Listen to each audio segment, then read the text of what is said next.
Hello, guys. How's it going? Welcome to our second in the month of the Eurasian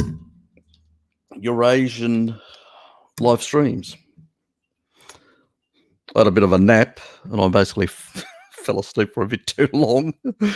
Didn't sleep much I didn't sleep as much as I should have last night, and so going late. Yes. So that's what actually happened, and then I just woke up and looked at the time and go, oh, shit. So I missed a few minutes of my live stream. That's what happens.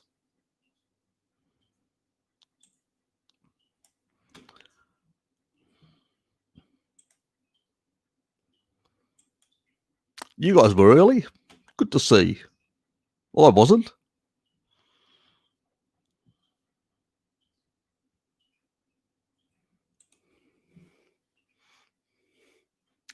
You know, little miracles do happen in life.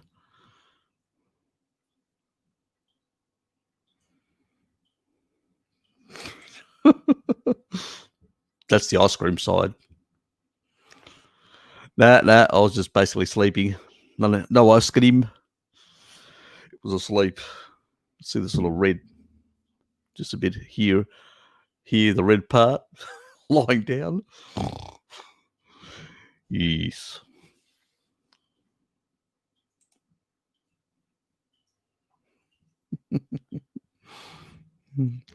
Not even that, just water. So I had a coffee earlier, but that's about it. I've only had one. Trying to keep it down a bit.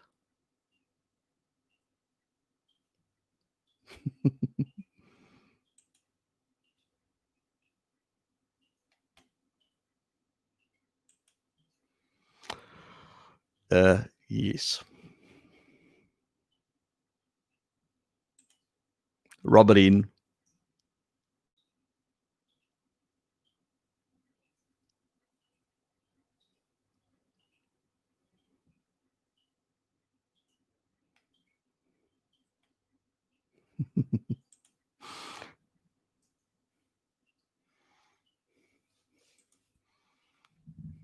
Nope. He was making funny noises, sleeping noises. G'day, mate.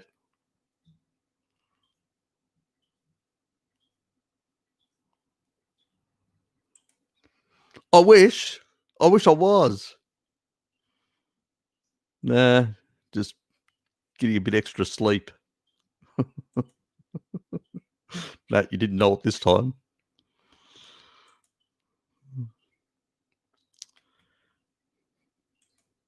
No, I didn't even make any jelly. I just didn't get around doing that.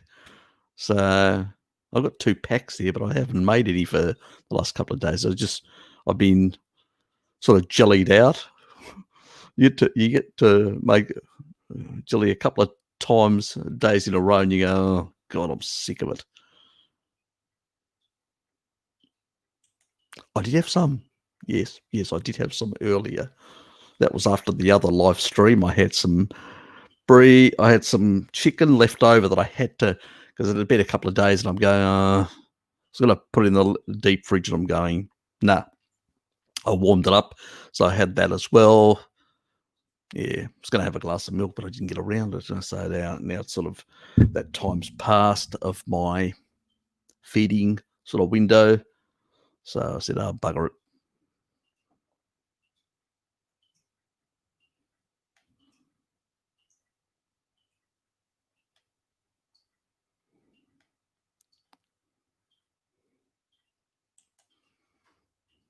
Nah, nobody becomes. I set that pace, and don't you forget it.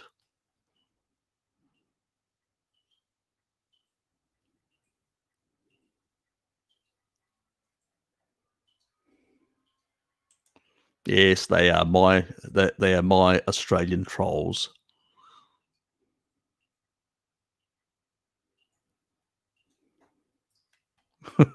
Believe it. Believe it.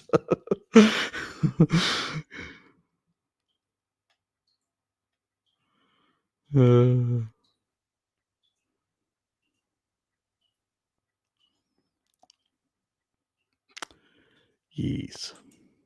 I wish. Damn, I could lick some if I did.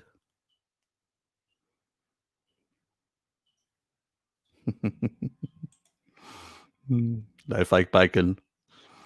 Only the best.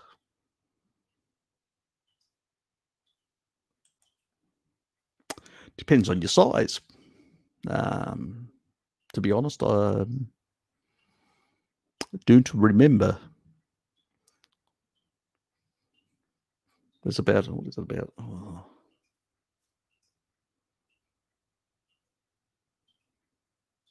300 or something. Yeah, nah. I'm gonna make a mess of it, so I won't say anything else.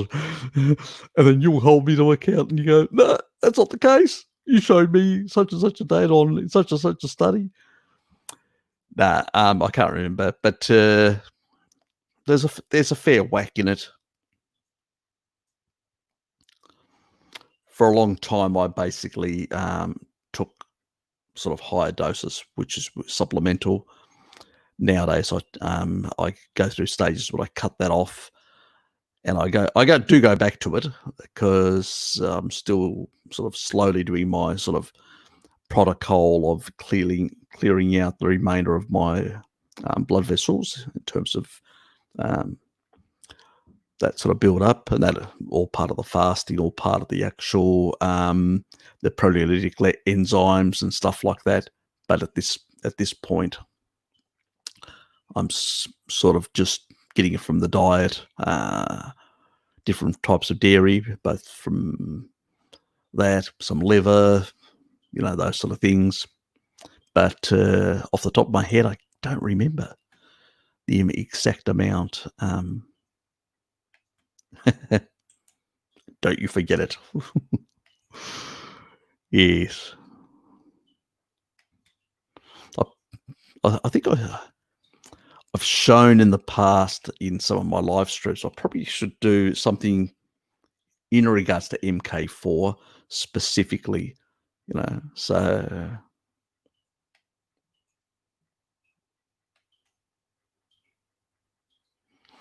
yeah, it was something around that level, but it can vary. It can vary between brands. It can vary between a lot of things. So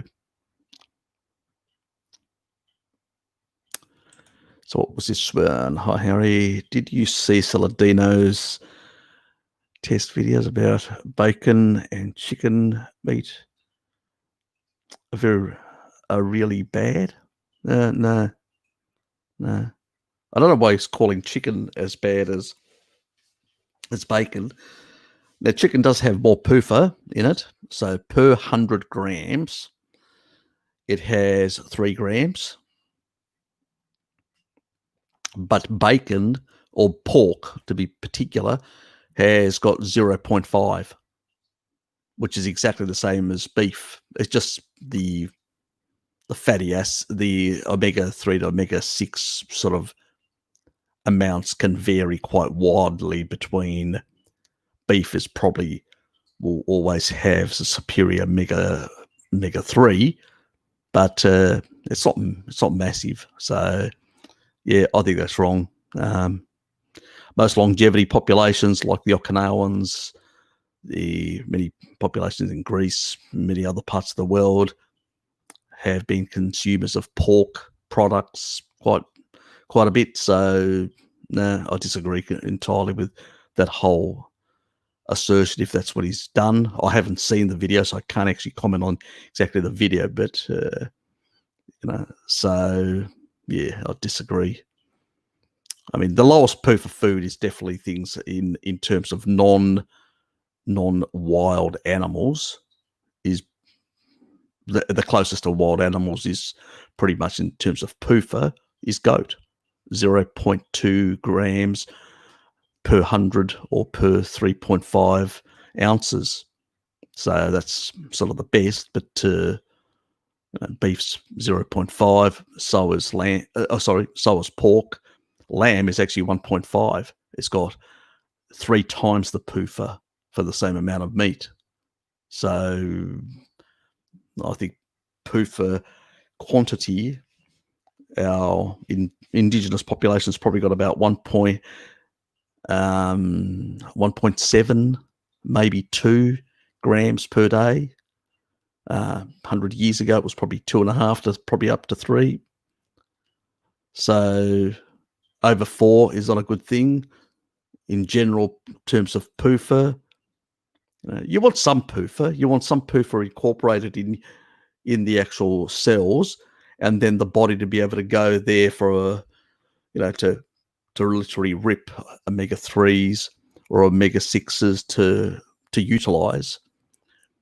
But so yeah, don't know what he's thinking on that specific subject is. I'll have to probably check it out just to find out.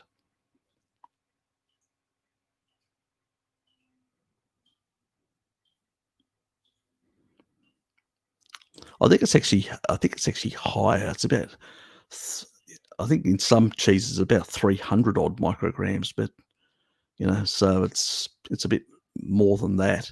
But I just can't remember the exact amount. That's the only thing.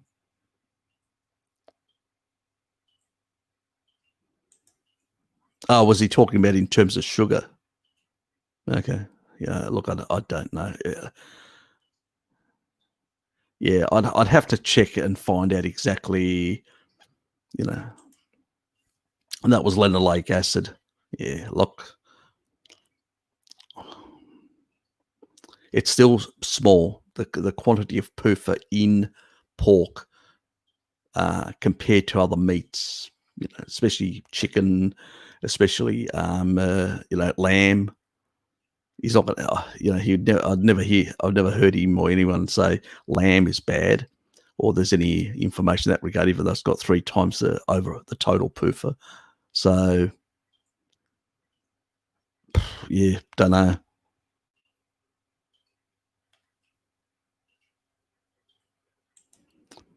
Yeah, it's more, look, vitamin A and vitamin D are more themselves type thing. So a couple of thousand IUs of either one is a good thing. So that's less of an issue in terms of MK4. MK4 is just required there to basically activate some of the, playing as a cofactor. It does it, it's the A and D that actually usually compete against each other more than anything else. So less of an issue. How much, what the upper limit of MK4 is, no idea. There's no studies. There's absolutely nothing. It doesn't seem, even though people have done studies with very high doses, it just doesn't seem to cause any issues. So the body just uses it. It takes it in, absorbs it. And then even with A and D, it varies so widely depending on what your level of adipose tissue is. Before you've got actually free D, your fat cells will take a lot of it if you're overweight and stuff like that. So there's so much variability when it comes to that sort of stuff. Sometimes you have to sort of test. There's going to be differences between people. So it can be a bit. So what was that? Look, I have no idea what he's saying. I know he's back into honey and stuff like that, and I'm very lukewarm about that whole idea. So yeah, do not know why there's a lot of arguments on adding a lot of certain carbohydrates back and all that. If he's sitting there demonizing pork and then telling me that fructose from honey, that's fine, that's okay. That just seems very strange. Yeah. So I know that Bart wants to have a chat with him about fructose in honey and stuff like that, and his reasoning around honey, but he's not replying. He's not even responding. So I don't think we're going to have that conversation to find out exactly. But I can tell you when it comes to animal products, he's the only one out there that currently that's actually talking about against pork or bacon or stuff like that. So it seems very strange, in particular with pork being one of the best, even better than tallow and beef in terms of deuterium. Pork fat has less deuterium compared to tallow. Lard is much lower, 115. When it comes to tallow, it's got about 5 points extra. So it's got more deuterium than, and in terms of perfect quantity, there's not much difference. And the conversion issue with ratios is really when you're getting it from the plant sources primarily. So yeah, don't know. Seems strange. I don't know what is motivating sometimes some people for whatever reason, especially when they've said certain things in the past. And yeah, no idea. And it's a bit, of an issue. You've got him. Yeah, when we get these mixed messages in the community, because it just makes it hard, for a lot of people in the community.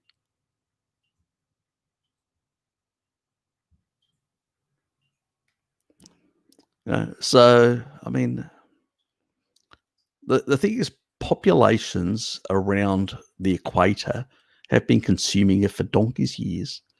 So I mean, yeah, I just cannot. I don't get it.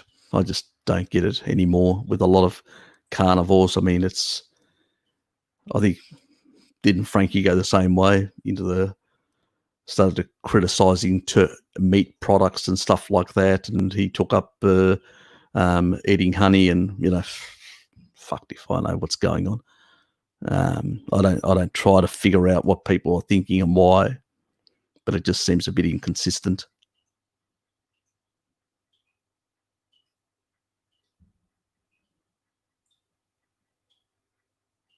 No, it wasn't. It's seasonal as well. Honey is very much seasonal.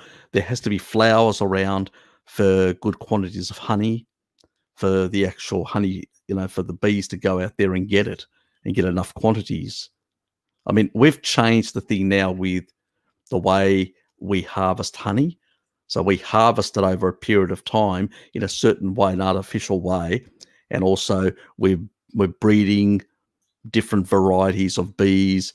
We're also basically interfering in some of their natural processes to force them to actually go and get more honey than what they would normally do. So there's a lot of this sort of stuff. So it's a very less natural sort of way they operate to get quantities.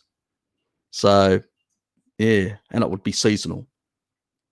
Just because you can store honey for ages, actually honey, as it gets, one element that's really good in honey is the longer, and this is because for the beehive itself, it seems to have a protective thing. The longer honey actually sits in the hive or in a jar or whatever, if it's pure raw honey, it's those antimicrobial properties actually increase over time. So, but that's only with raw honey, so like good quality honey. And so to use it as a topical sort of thing, or for a sore throat or whatever, because I've got some Manuka honey inside here in my place, for those sort of purposes, I think I've shown it before on a live stream. Yeah, is fine, but to sit there guzzling it down, no thanks.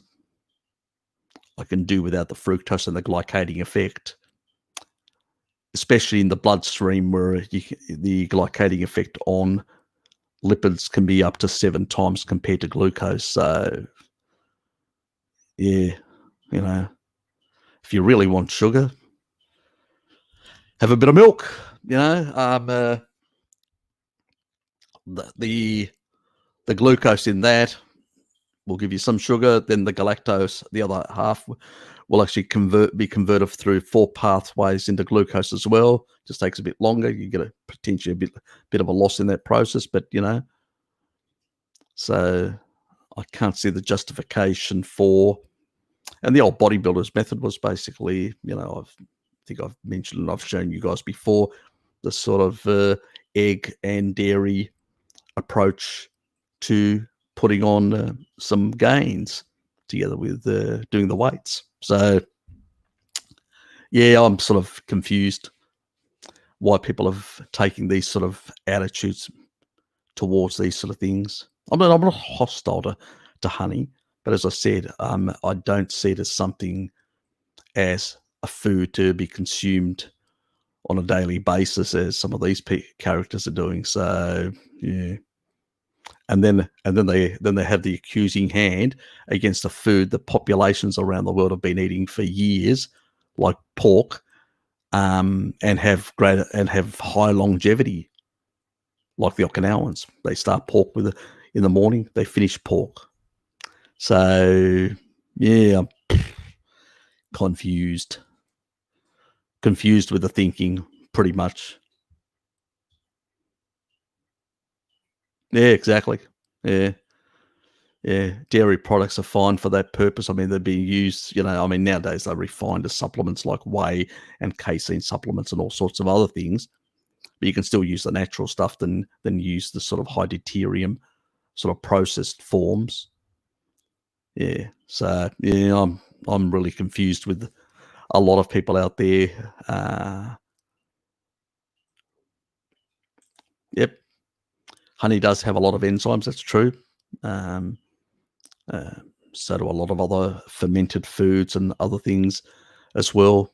So you can get it from other sources in that regard. Get yourself some kefir, another good source, cheeses, good sources, so, and even fermented meats, also good, like cured meats and stuff like that. So there are a whole lot of other things that people can use.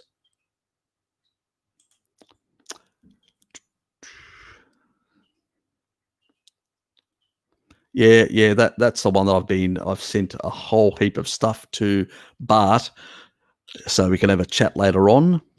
It's quite interesting. He's the Russian academic, so, and I'm sort of waiting on getting Bart to sort of come back to me so we can discuss that issue at some point about his theory. Some of the information is quite interesting. Some of the documented evidence that he's got is really interesting as well. But I think my sort of belief is that this process is probably also happening. But I think there's a number of processes. So his view about this sort of way where it's coming from the back, it's sort of you've got a whole lot of blood vessels that are actually coming from that back and growing into those endothelial layers, and are actually because there isn't enough shearing force in that regard. And so when there is movement, you're actually getting shearing force that actually keeps that under control. That growth factor within the endothelial cells is sort of part of his thinking, and sort of being too sedentary, a lot of that. And there's a bit of interesting thing that I had a little bit of a brainstorm in regards to that. And I go back, I remember the 1930 study that the British sort of bureaucracy had done about cardiovascular disease in British men who are either sedentary and worked in an office environment, or people who basically worked in a factory type environment. And the people in the office environment had more CVD than the people this is definitely an association with regards to this hypothesis of this academic. But there's it's a good statistical strength in terms of demonstrating that lack of this shearing force, this sort of pressure. It's like, sort of, you can think of it is like your muscles, use them or lose them In a sense, if you work them, you'll get hypertrophy. If you don't, you won't. Maybe something similar is happening in the actual blood vessels in terms of the growth characteristics. There's a lot in terms of understanding the mechanics of how that's happening. We don't know. So, but at the same time, there is also an assault on the glycocalyx inside the hairline structures that are getting knocked down because of glycating factors and all that. So I think it's probably a combination of a lot of these sort of things. There's assault from the inside, this sort of growth because of sort of the way we live nowadays. So there could be a number of factors that are at play. So it's I sort of want to sit down with Bart, have an opportunity to sort of mill through the science, have a bit of a chat, and sort of have a bit of a to and fro on the issue, and then have some sort of live, maybe a round table or something to discuss these hypotheses and these potential mechanisms and how they would work in the body, in a very rudimentary, simplified manner, so you guys could understand. So that's something to expect in the not too distant future. So, but that's something, I need to get him to look at some of the stuff. I've still got a bit more. I want to review the information again, especially some of the studies that he quotes about. I haven't actually had a chance to look at all those other studies that he refers to and all that in his hypothesis. So I still need to go through and work out how they were done, any issues associated with them. So I can't just take his word for it. So I need to basically validate the work that he refers to. So there's a bit that's involved in that before I can actually solidify an opinion in that regard. But I think his theory does have some merit, but I'm still not 100% sort of convinced. And I don't think it's the complete picture. I think it's part of the picture. There's a lot of missing gaps in our knowledge in terms of CVD, so cardiovascular disease. So we're still learning in that regard. There are key drivers, but there are also secondary drivers. Maybe this is another important driver. Maybe it's just a secondary driver. Maybe it's, those glycocalyx, that pericellular matrix sort of collapses and its integrity is lost by the assaults from the outside environment. Maybe that is what is one of my thinking, is that sort of then precipitates the sort of that structural integrity of that inner, where the external growth comes through to try and actually shore that up in a sense. Where if you do physical activity, you're likely to actually generate more nitric oxide synthesis, which actually helps maintain a better negative charge, the pericellular matrix, those hairline structures that we talk about, the glycocalyx, and maintain better integrity from the stickiness that comes from the sugars and other things. So I'm still milling it in my head. I still need to work out the nuts and bolts. Something may sound good, but mechanistically, it doesn't make sense. Does it really work? And so I never jump to any assumptions until I sort of have ticked all these different boxes. So I really want to work on all these, discuss them with Bart, and see whether we can poke holes in them, because that's what good empiricists do. They poke holes into things and try to think whether we can validate certain things. If we can, then we can have far more confidence that, yep, there may be something to it. So there's still a bit of milling in terms of cerebral milling before I can really tell you with some confidence that it has merit. So, time will tell. Let's leave it that way. I'm not dogmatic about these things, and we need to be able to validate a lot of that sort of stuff. So I hope that makes sense, guys. Probably went a bit over the top about it, but anyway. what was that? Discussion good, dogma bad. Exactly.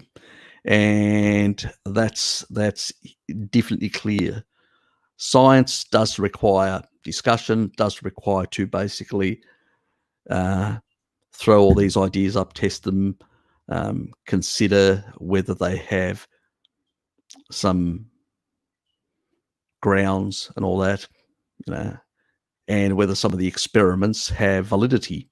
Are they replicatable? If I do this experiment or some other person does this experiment, will they get the same result? Or are they seeing things because they want to see things? That sometimes happens in science, unfortunately. We see it in climate science, and we see it in a whole lot of other areas where people have got incomplete data sets, models, and certain assumptions, but are not backed with good observational information. So that can be a problem.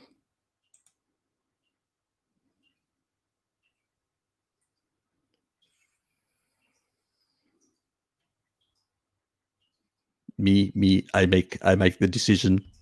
Don't you forget it, T1.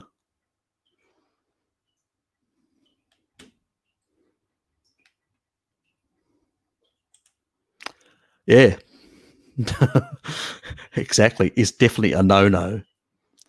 I don't think for any really person, anybody can justify that consuming honey all year round, even outside season. See, seasonally, somebody could argue, say, well, Harry, look, our ancestors consumed honey, fruit, and other things seasonally. It was for a small period of time. They probably engaged the Randall cycle maybe a bit. They probably added a bit more deuterium in their body. And then they had the UV radiation that depleted it. And so what's the problem? Why are you denying me a bit of pleasure? And so I'm not denying anybody. That's everybody's got if they want to basically have that little bit of pleasure, go for it. But I don't think it's an advisable thing if you've got an underlying condition, like Seedman has said. Plus, I don't think it's an advisable thing to do all year round. So that's sort of my view, because basically what some of these people are doing, like Frank and Paul, are basically pushing that honey is okay all year round. I do not think so. So, but that's my opinion based on looking at deuterium depletion through the winter months. You don't get much, so not a good idea. And if you're eating things like pork and stuff like that,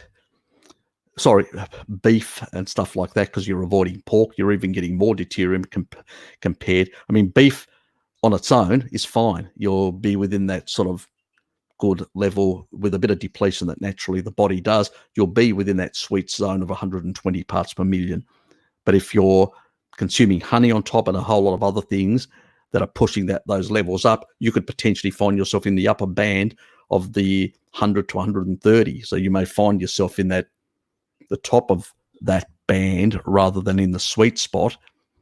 And for 1 or 2 years or here or there, it's probably not going to be an issue. But if you do it for a number of years, you will affect to some degree your general health, your level of senescence or aging of your body. So, and that's your prerogative if you want to do that, but don't promote it as an idea for others. That's sort of my point. So, yep, anyway.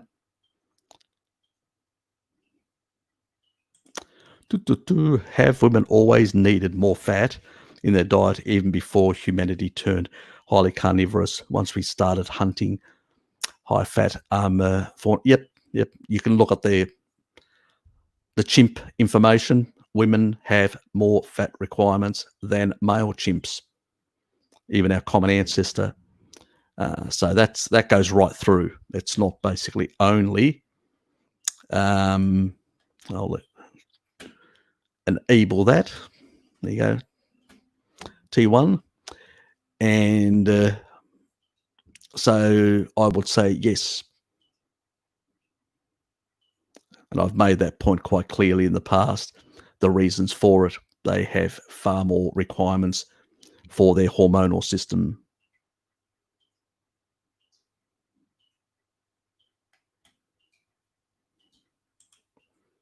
Yep. Look,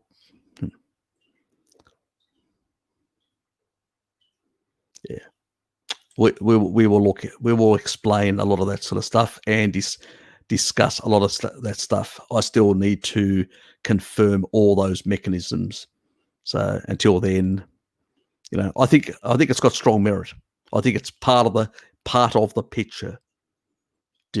Also with that negative charge in the body, the sulfonation, all these are elements, as people would say, part of that rich tapestry, as Luke would say, of CVD, cardiovascular disease. Oh, God. I'm going to be in trouble. God. It's a very different style of, even though I do like Star Trek. I think in terms of action, I would probably, if your son is sort of leaning towards Star Wars, I would probably lean towards that, because I'm a bit of an action junkie. I like first person shooters and all that sort of stuff. I'm a bit of an action junkie by heart. So yes, and even as a youngster with bicycles, I used to do crazy things, like putting a whole lot of tires and platforms, and we used to jump over them and do all sorts of silly things. So I do like a bit of a thrill in that regard. So yeah, that's sort of my answers. But on the cerebral side, Star Trek. But the one that really excites me, that child inside, is definitely Star Wars.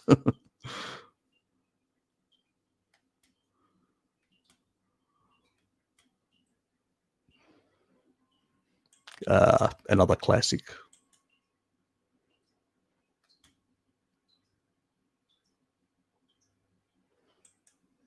No, we like some light ones here as well, Richard.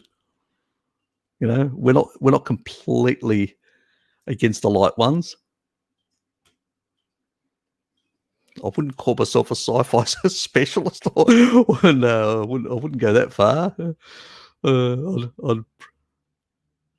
I'd say probably a sci-fi dummy would be more correct in that regard. No, I have to say I enjoy sci-fi, that the sort of ideas that come out of it, the ideas about the future, because they are really good stories in that regard.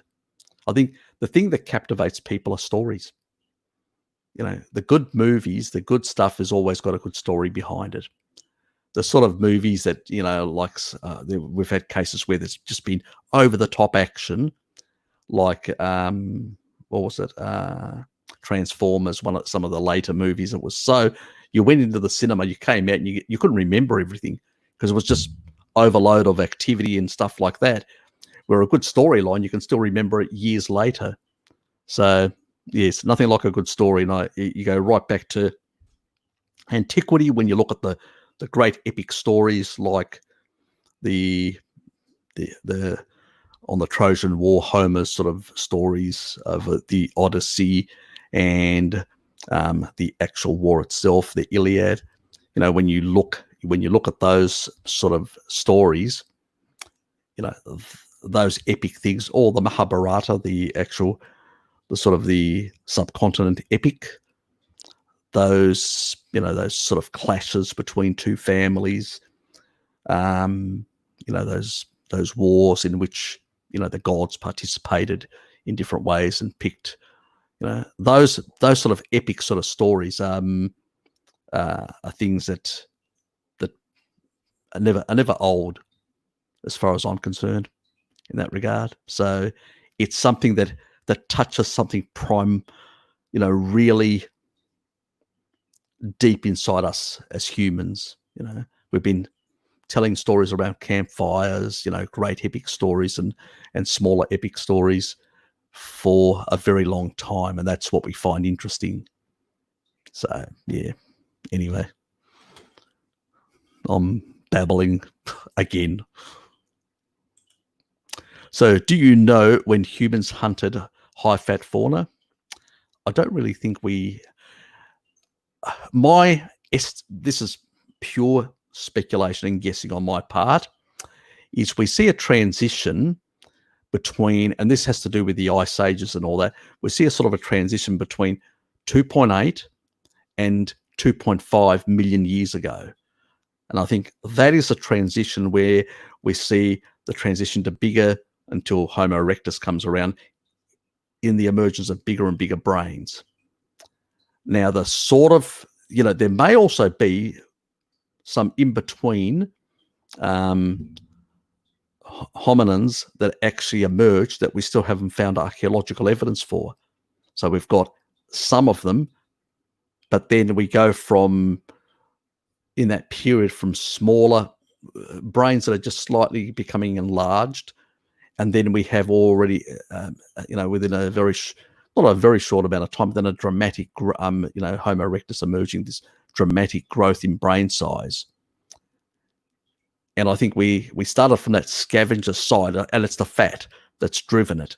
It's not, I've been saying this for ages, and I still hear a lot of people in the carnivore, keto, paleo community still saying, oh, we ate more meat. No, it's not the protein. Chimps in the wild, I've shown in my own chats with Bart, they can actually consume up to a ton of meat a year. It's the fat. And now the chimps that are starting to hunt and behave a bit like early hominins in that savanna environment that we did that latest vid that I did a chat with Bart, those females are going after the most fattiest little sort of little critters, and they are impaling them with spears, and they're going after those. They're not going after the lean stuff that the males are still going. So I think it's the females, and the females that are driving. It's basically the eaves within the chimp family in that savanna environment that are driving this greater propensity towards fat. It's that's actually happening. That's sort of my sort of thinking and hypothesis. And those epigenetic changes that could happen, it would take, would have to play this out over thousands and thousands of years. So we can't see it, but we can see certain behaviors that are very unchimp-like and more reminiscent of tribal humans in some regards. Even the demographics are very different. In chimp, there are more females to males. Here we've got nearly 50-50 in terms of females to males, more cooperation, different approaches, more collaboration on the hunt, not one chimp trying to outdo the other to get that animal and then get most of the spoils, or steal, or be more selfish, more cooperative, seem more empathetic genes being upregulated. So scavenging, starting to scavenge a bit when they can't really find a lot of things. Sticking together to protect themselves against cats, where in the sort of tree environment they don't. They scatter out. They try to defend their sort of terrain. So there's even behavioural changes, and it's such a short period of time. So it's really fascinating in that regard. I find it very fascinating, and I think that transition of 300,000 years, as we move from more scavenged meats, and we eventually actually brought down our pH to 1.5, because we've got one of the lowest pHs, stomach pHs, which is very similar to other scavengers. And it's because we still were small little critters, not big enough bodies to fight off other animals for food. So we had to scavenge, the leftovers. Michael Eads, he's actually shown some studies even recently, but he's shown them in the past. He's got them on his website. He actually shows that there's a study, I forget the name of it, but you can go and find it on his website, and it actually shows that when a lion goes in and makes a kill, eats the organ, makes that middle part and all that, it leaves a lot of flesh behind. And a lot of the cats are more, again, they'll consume all that viscera and all that, then they'll leave a lot of the actual subcutaneous fat still there. they'll still leave a lot of that. So when animals that scavenge, they will get some additional fat that what they would have got traditionally. So I think the scavenging part will actually furnish you from these bigger animals more fat, more protein, and stuff like that. And over time, that higher level of fat, based on there's a sort of expensive tissue hypothesis view that if you build bigger brains, you have, because there's a guy called Kleiber, Max Kleiber. He was a Swiss physiologist this is back in the 30s and whatever, and he actually really wrote a definitive book on metabolic rates between animals and sort of the Kleiber line, as it's called, and showed quite clearly if you've got, as humans, a bigger brain, you've got to have a smaller gut. If you've got a smaller gut, you really have to maximize the sort of the energy coming in from fat. And you can only consume so much protein, but you need more fat because you need the energy. You've got higher requirements because you've got less gut capability to create short chain fatty acids and stuff like that. So these are the sort of energetics of body sizes in relation to metabolic rates, and this conforms to all animals so well. Max Kleiber is one of the heralded greatest physiologists of the 20th century. So this guy really knew his shit.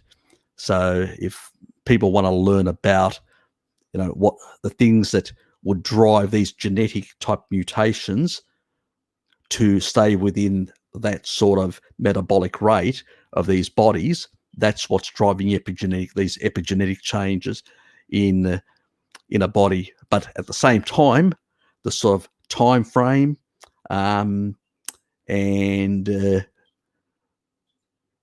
certain things were already there, and that's what I go way back and I explain a lot of this sort of stuff about the early genetics of our common ancestor, that certain things were already there in terms of dealing with animal products, animal fats and all that, and sort of the transcription of specific enzymes to deal with that.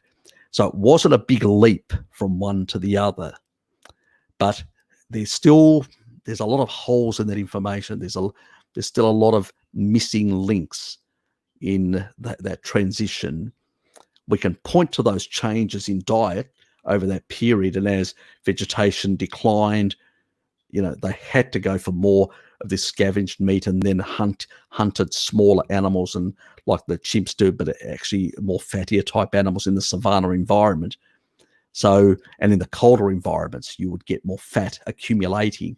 So I think it's a combination of change in environment, change in hunting approaches, together with getting a cooler environment, getting more fattier animals, and that fattier type animal then contributing to those changes that are happening. So you're eating more fat, your brain's using more of it and stuff like that, and has the capacity to grow.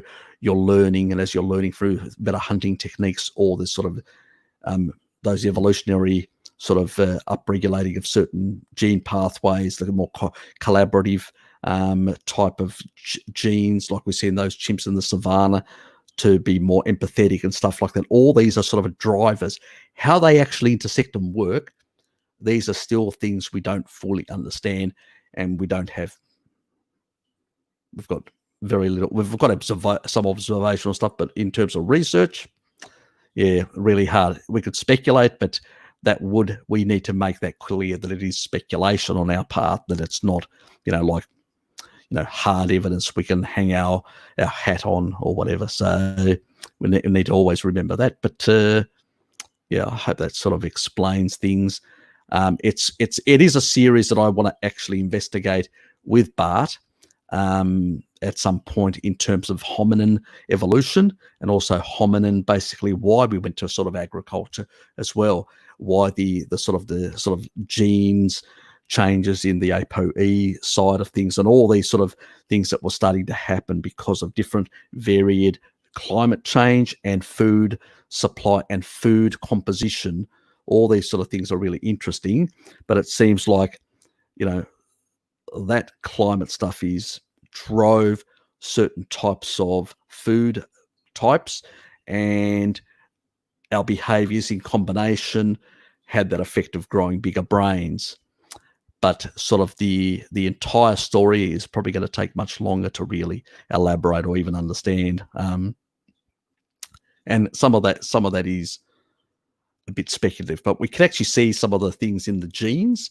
We can see some gene parts which directly affect certain parts of these higher functioning parts of the brain. And from that, we've been able to sort of extrapolate so many millions of years or so many thousands that these things are more than likely have been, upregulated in a certain way. So we do know some stuff, let's put it that way, but there's still a lot of the puzzle that we don't really have yet, and that's the intriguing part for me. I'm constantly trying to learn more of the puzzle, because I do want to do a special series that I've spoken about hominin type evolution and to modern agriculture, and some of the genetics as well. Really, what these genes and when they changed and why they changed and stuff like that. So it's a long story, but I do want to get into that because it's an interesting story of understanding where we've come from, where we're going, maybe where these savanna chimps may be going as well. So interesting to look at that. But anyway, I better move on because there's probably other questions that I've starting to fall behind. Oops. What does Richard say? He thinks any female Star Trek is so. Okay. You guys are really getting into this, aren't you? Oh, yes. 7 or 9. Yes, I agree. Say no more before I get into trouble. Yes, especially love her outfit. You know what I mean. That's exactly what I had in my mind. Get that awful thought out of my mind.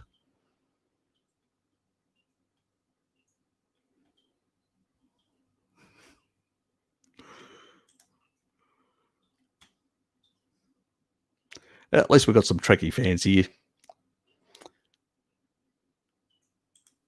G'day, mate. Haven't seen you for a while. Good to see you.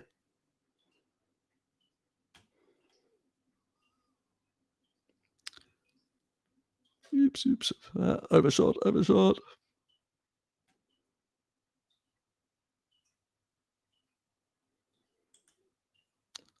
If the human brain is 2% of the body mass, 20% of the body energy consumption, when consumption of high quantities of energy makes sense. Yep. Yeah, it's the sort of expensive tissue hypothesis that both energy demanding is both the gut. So if you're taking in certain plants and stuff like that to ferment them, that's an energy expensive sort of activity. And so something has to give. So you've got to get your energy from something else if you can't get it from these sort of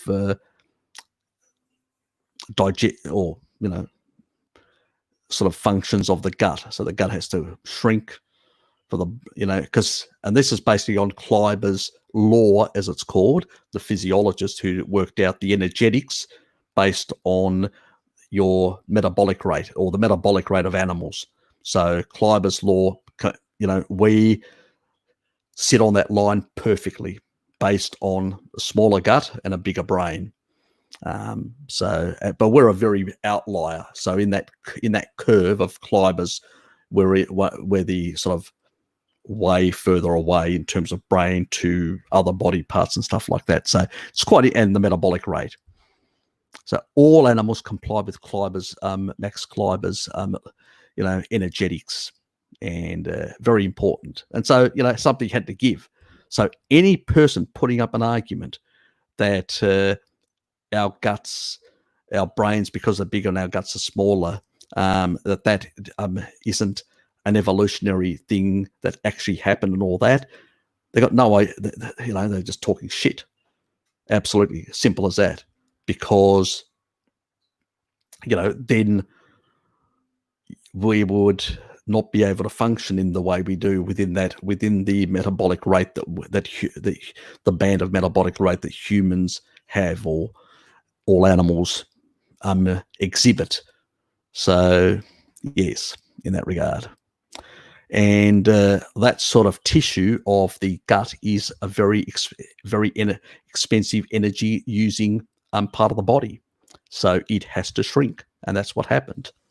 So, and we lost our second stomach, our cecum, and now we've got a little appendix. That's it. Appendix is important, I believe, anyway. Some people don't.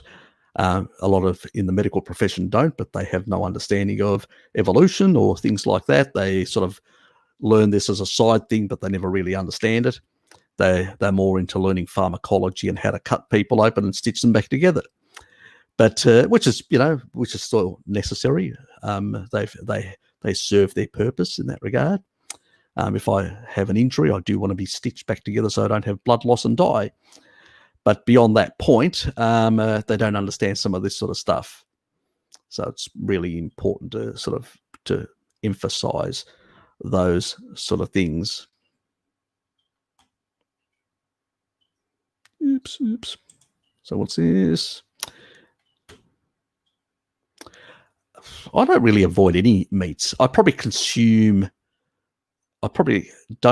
I'll have probably about 2 servings of 1 or 2 servings of fish a week, 1 or 0 of crustaceans a week. I usually within a fortnight will have some sort of seafood, whether it's scallops, whether it's prawns, whether it's squid or octopus. Occasionally, I do like barbecued octopus, and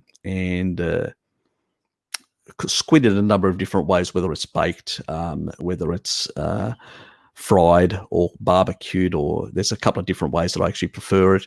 And also marinated squid, but that just takes a bit longer. Sometimes I get a bit lazy and go, oh, fuck it, I'm not going to do it. But I do like marinated both octopus and squid occasionally, now and then. So I do vary, but the majority of times it's usually ruminants. It's going to be pork, beef, the majority of times. Occasionally I'll have probably lamb once or twice a week, chicken once a week or once a fortnight, depending.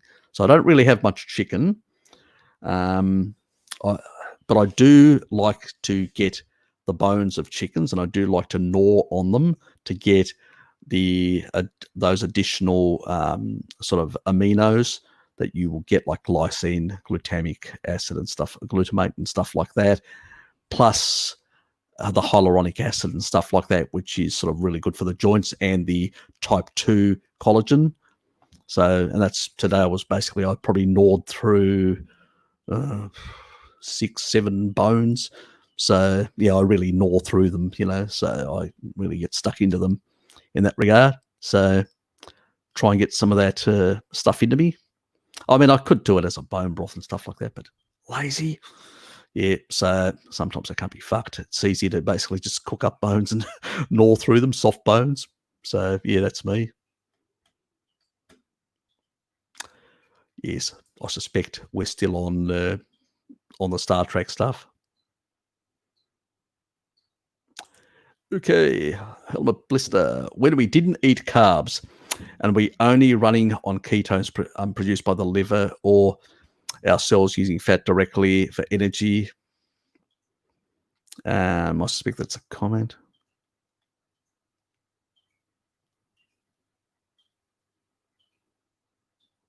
Well, when it comes to energy, you only can get about 18% from ketones. So you're going to get a bit of you may get a bit from gluconeogenesis as well, which is demand driven because certain functions require some of that energy. The brain requires a bit, the red blood cells definitely, and certain other functions require a bit here and there. So you're going to get a bit of that, and the rest is going to be long chain fatty acids. It's another reason why I don't recommend people consume, especially somebody who's weight stable and they need the energy. You need long chain fats. You need long chain fats to burn those. So, and I sort of mentioned earlier today, because somebody actually asked a question. I haven't actually replied back to them, because I want to do a vid on it at a later stage, explaining how MCTs at high amounts can have some downsides, allergy type downsides and stuff like that, and they're not a good idea. And in most food in nature, you don't get these excessive amounts like you would get.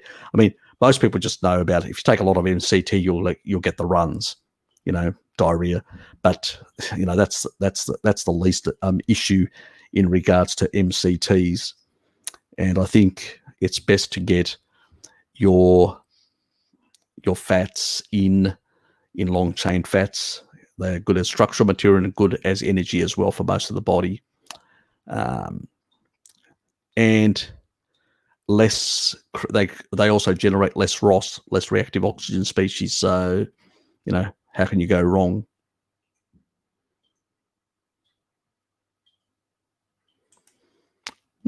Alien supermarkets. Yes, nothing like an alien supermarket in Star Trek and stuff like that. But actually, the ones that actually in Star Wars are quite interesting as well. So they really have some strange critters that emerge in the Star Wars ones. I suspect that's all you guys are talking about at the moment, Star Wars and Star Trek. Fuck, it was really going,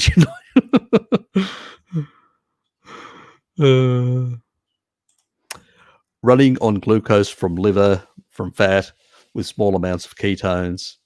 Well, if you're in a ketonic state, it's going to be small amounts of glucose as well, and it's going to be primarily long-chain fats. That's what really will energize your body, and that's what you need. That's the healthier stuff that we've been using as energy for thousands and thousands of years.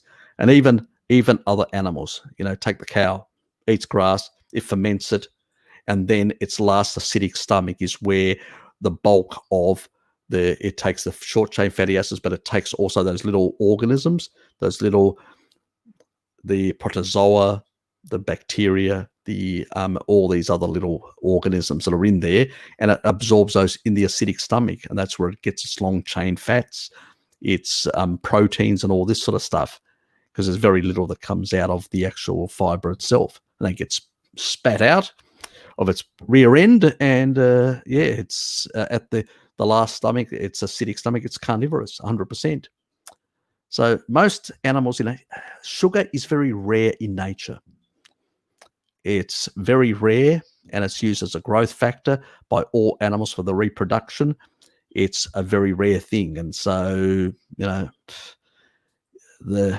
real reality is that it's long chain fats that we need, and even the body. When you give it excess sugar, what does it store it as? Palmitate, a carbon-16 saturated fat, which it can cleave off as 4, so carbon 4s, which are basically ketones, or beta-hydroxybutyrate. Carbon 4, butyrate is carbon 4, so it can actually interchange if it wants through enzymatic processes. So to basically provide energy in both short chain or long chain and as structural material, the best stuff to use, your lung surfactant, choline, which you get from organ meats, eggs, all these sort of things, plus the saturated fat of choice, which is palmitate, the one that's been vilified by all those fucktards out there over time, is because the body knows best. It says, this is the most stable for me to use my cell membranes. This is the one that I can use best for energy production. This is the one that I can basically store it in a most stable way. This is the one that I can actually cleave off in the best way enzymatically, with fewer steps and energy loss, conservation of energy. So the body knows best. Do not argue with the body and evolution, I say to people. And so, yes, that's always my fallback sort of position on fats. When it comes to out of all the saturated fats, the best saturated fat, the most demonized saturated fat is palmitate, and the best one is basically palmitate. They should basically erect a statue.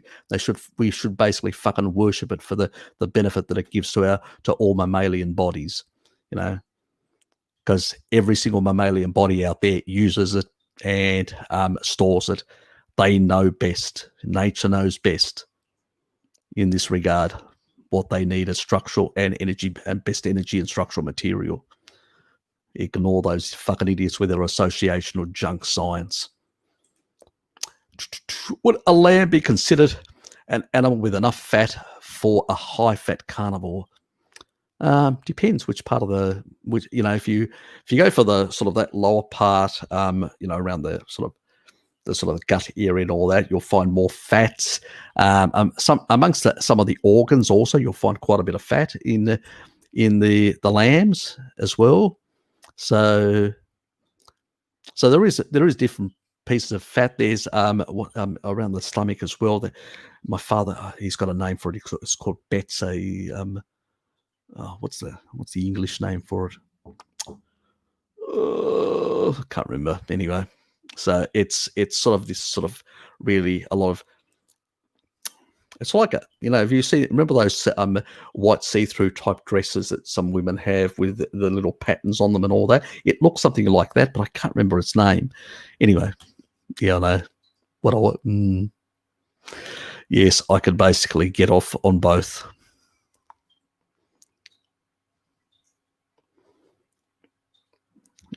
But also, yeah, it can be. It also, the elevation plays a big role.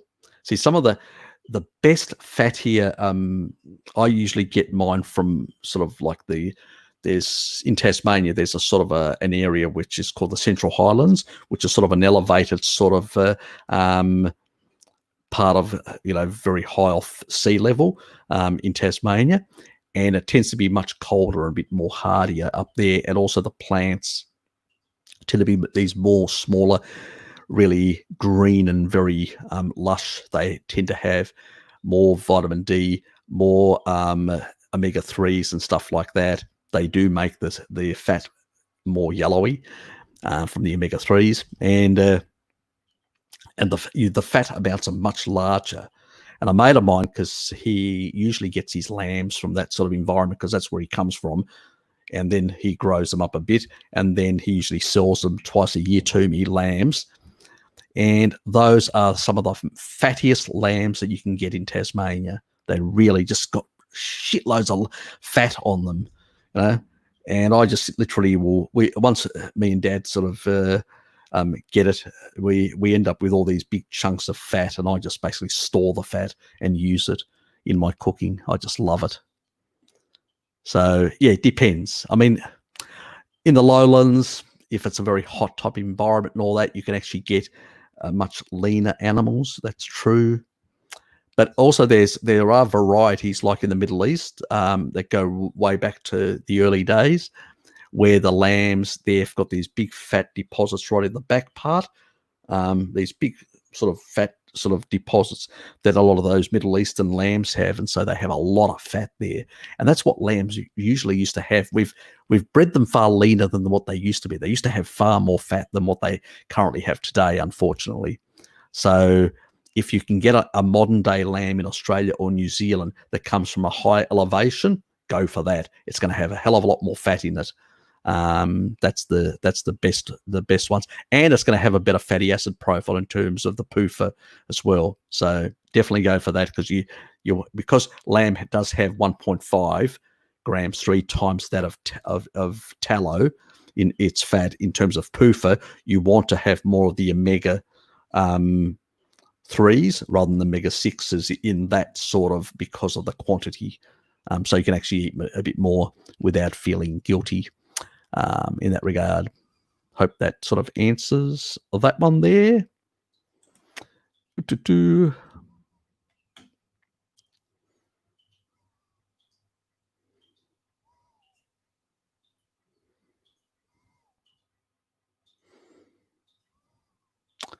Yep. Not sure about that, how to answer that one. Appendix is not important if you don't have one anymore. I still think it's important because that's where your gut microbiome is actually placed. So if you are forced, let's say you get something like syphilis, let's say you're an adventurous person and you get something like that as an example, you need antibiotics to get rid of it. You got no option. So your gut microbiome, guess where it's at? Your old, what we used to call a cecum in apes, is your gut microbiome is there. It actually can restore your, microbiome. So it is important, and obviously at the same time, so you don't get any sort of overgrowths of pathogenic or whatever stuff and all that, you need to have good stomach acid, so it keeps the bacterial load down to a sensible level where it should be always. As long as you're not eating plants, you're never gonna have too much of a build up, and that extra acidity from the stomach will keep the load down, which is exactly what's supposed to happen.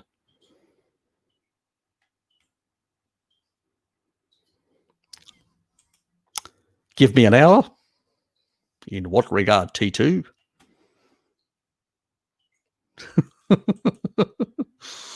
Yeah, I know. We probably both will.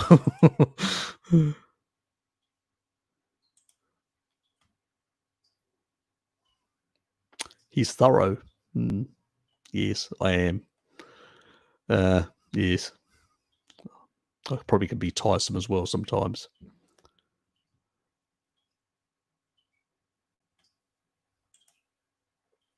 We're getting there. Patience, T1. Thanks, mate. Depends. If you can get it from the sun, yes, get it from the sun. Because one nice thing about the sun is it will store any excess, and it's far more balanced in that regard. Depending on how long you stay out in the sun, you can get anywhere between 10,000 to 20,000 IUs or more on the day, but you're not going to have so much free flowing within your bloodstream. Where with pills, you can actually, if you're doing day in day out high doses of vitamin D, and you're not getting enough retinol, you can cause yourself a vitamin A deficiency.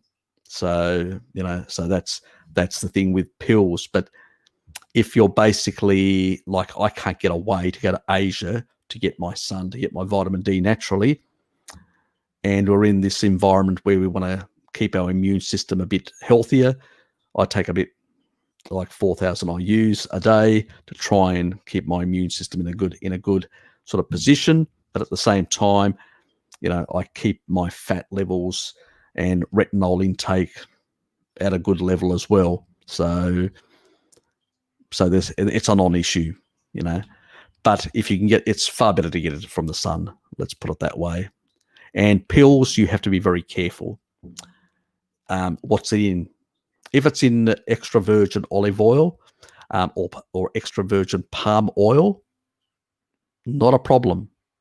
But if it's in sunflower or oil, if it's using some of the other oils, which is the vegetable oils and all that, they tend to have more PUFA. They tend to become more rancid. Those sort of pills are ones that I least want to put in my body. The high PUFA type things.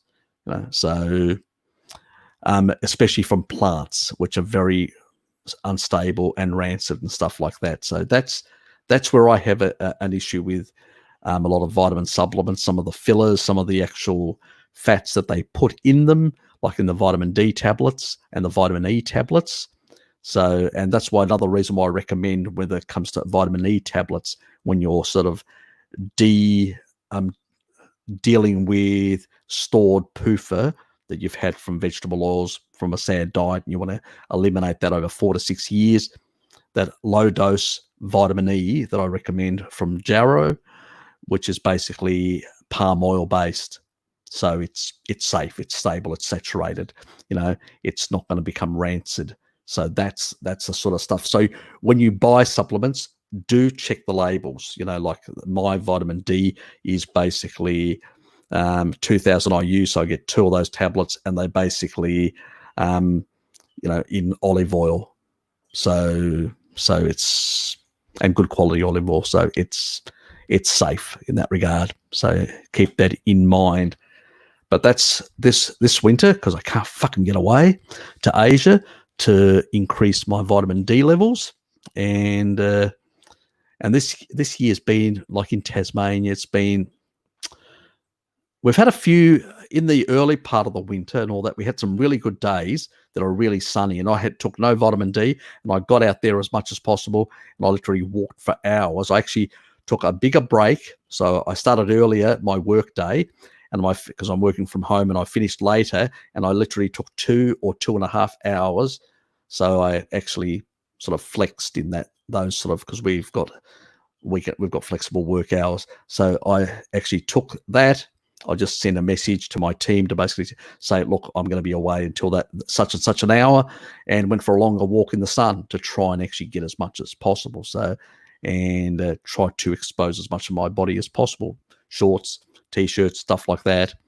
There was occasionally sometimes a bit of cooler wind, but if you walk a bit faster, you'll warm up.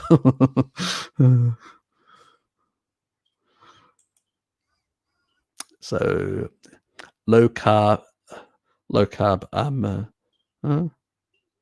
What's this? Low carb LCFA, direct to cells, mitochondria to 18%. What percentage of long chain fatty acids do you know? Well, we don't know exactly. We don't have the studies in that regard. And if you look at even the one with the brain, I suspect you may be talking about the brain one. The long chain fatty acids. We even need very long chain fatty acids for protective purpose and all sorts of other things, and stuff like that. But anyway, I won't go into those. But the ones that we actually use for burning for energy, it varies between different parts of the bodies. So if you're looking at red blood cells, they need glucose. If you're looking at the brain, we know we can get a certain percentage in the brain in terms of ketones. We know we need a certain small amount in terms of glucose. But how much can get in, and then how much demand-driven gluconeogenesis will be required to make up that difference, can vary based on your exercise levels. So what the different organs use depends on your physical activity, whether you're basically in a state of rest or in a state of activity, in a state of basically, let's say you're reading a book, you're going to be requiring more energy. So I haven't seen any real study showing exactly the absolute energetics, except in sort of like when it comes to like exercise and stuff like that. People, the major muscle groups and stuff like that. But the entire body, exactly. We know that the body can actually produce up to 18% of its energy in ketones. Which exactly parts of the body utilize those ketones more than others? We know the brain uses more, but we know some other parts also use a bit, but not as much as the brain. But I haven't actually seen anybody show the exact percentages in any study, because you'd have to put probes in people and monitor them for days in, days out to be able to get that exact evidence, and it would never get past an ethics committee. So we would never know. So I usually extrapolate, like even with the brain thing, I said, well, if we're getting 20% from long chain fats, like the rats, and 18% from ketones, and then a certain amount that's coming from gluconeogenesis and no more, where's the rest coming from? Why isn't this guy passing out? The Cahill studies back in the 60s and 70s, why isn't this person passing out? Why are they basically still standing? So they must be getting more long chain fats. What the percentage is, as I said, even if it's 50%, it's a large amount, but it could be anywhere between 50 to 70% for the brain. For other tissue, it can vary as well. For other tissues, it's much higher with long chain fats. It can be 100% with heart or stuff like that. I mean, heart prefers, not a lot of people say, oh, the heart prefers ketones. Nah, the heart will use ketones, but it actually prefers long chain fats. So it does much better with long chain fats. And the mitochondria love long chain fats, less reactive oxygen species, and actually has better, in terms of production, energy production, much cleaner. So yeah. But the exact percentages when it comes to the brain, when it comes to some tissue and all that, it's going to be a long time until we sort of have like Star Trek technology, which we can look into the body and see every single, or we basically find people that are willing to volunteer to hit every single fat cell in their body, basically a radioactive isotope placed in every, which I don't know how you could actually do it in the first place, of getting these radioactive isotopes into everybody's adipose tissue, every single cell, plus in every single piece of food that they ingest, to basically then have them in a machine on a permanent basis for a month to see where everything goes, without them fearing that they're going to end up with some sort of cancer. So we're not going to get that sort of study that will tell us exactly all these sort of things, these questions. So what we do is we extrapolate. We say, well, if you're getting this amount, that amount, and that amount, where's the rest coming from? It must be coming from long chain fats, and that's how we're extrapolating. That's how I do it, and that's the only way of actually doing it. So I know it's a long-winded question. It hasn't answered what you want, but there is no answer in the literature for me to basically point my finger and say with certainty. All I can do is basically extrapolate what is the most logical thing, that the majority of tissue uses long chain fatty acids as its main source of energy, unless you're pumping in a whole lot of glucose and you're not fat adapted. So, but up until agriculture for millions and millions of years, that's how our bodies would have worked. Okay.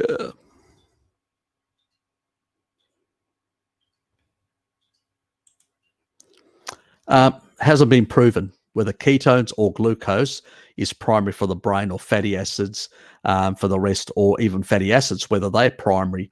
If they're 50 to 70%, maybe they're primary.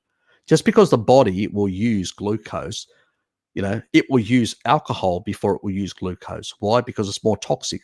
It needs to get it out of the system. So it would oxidize alcohol first, convert it to either fat, or convert it to glucose, and then oxidize that to get it out of the system, because it's a toxin.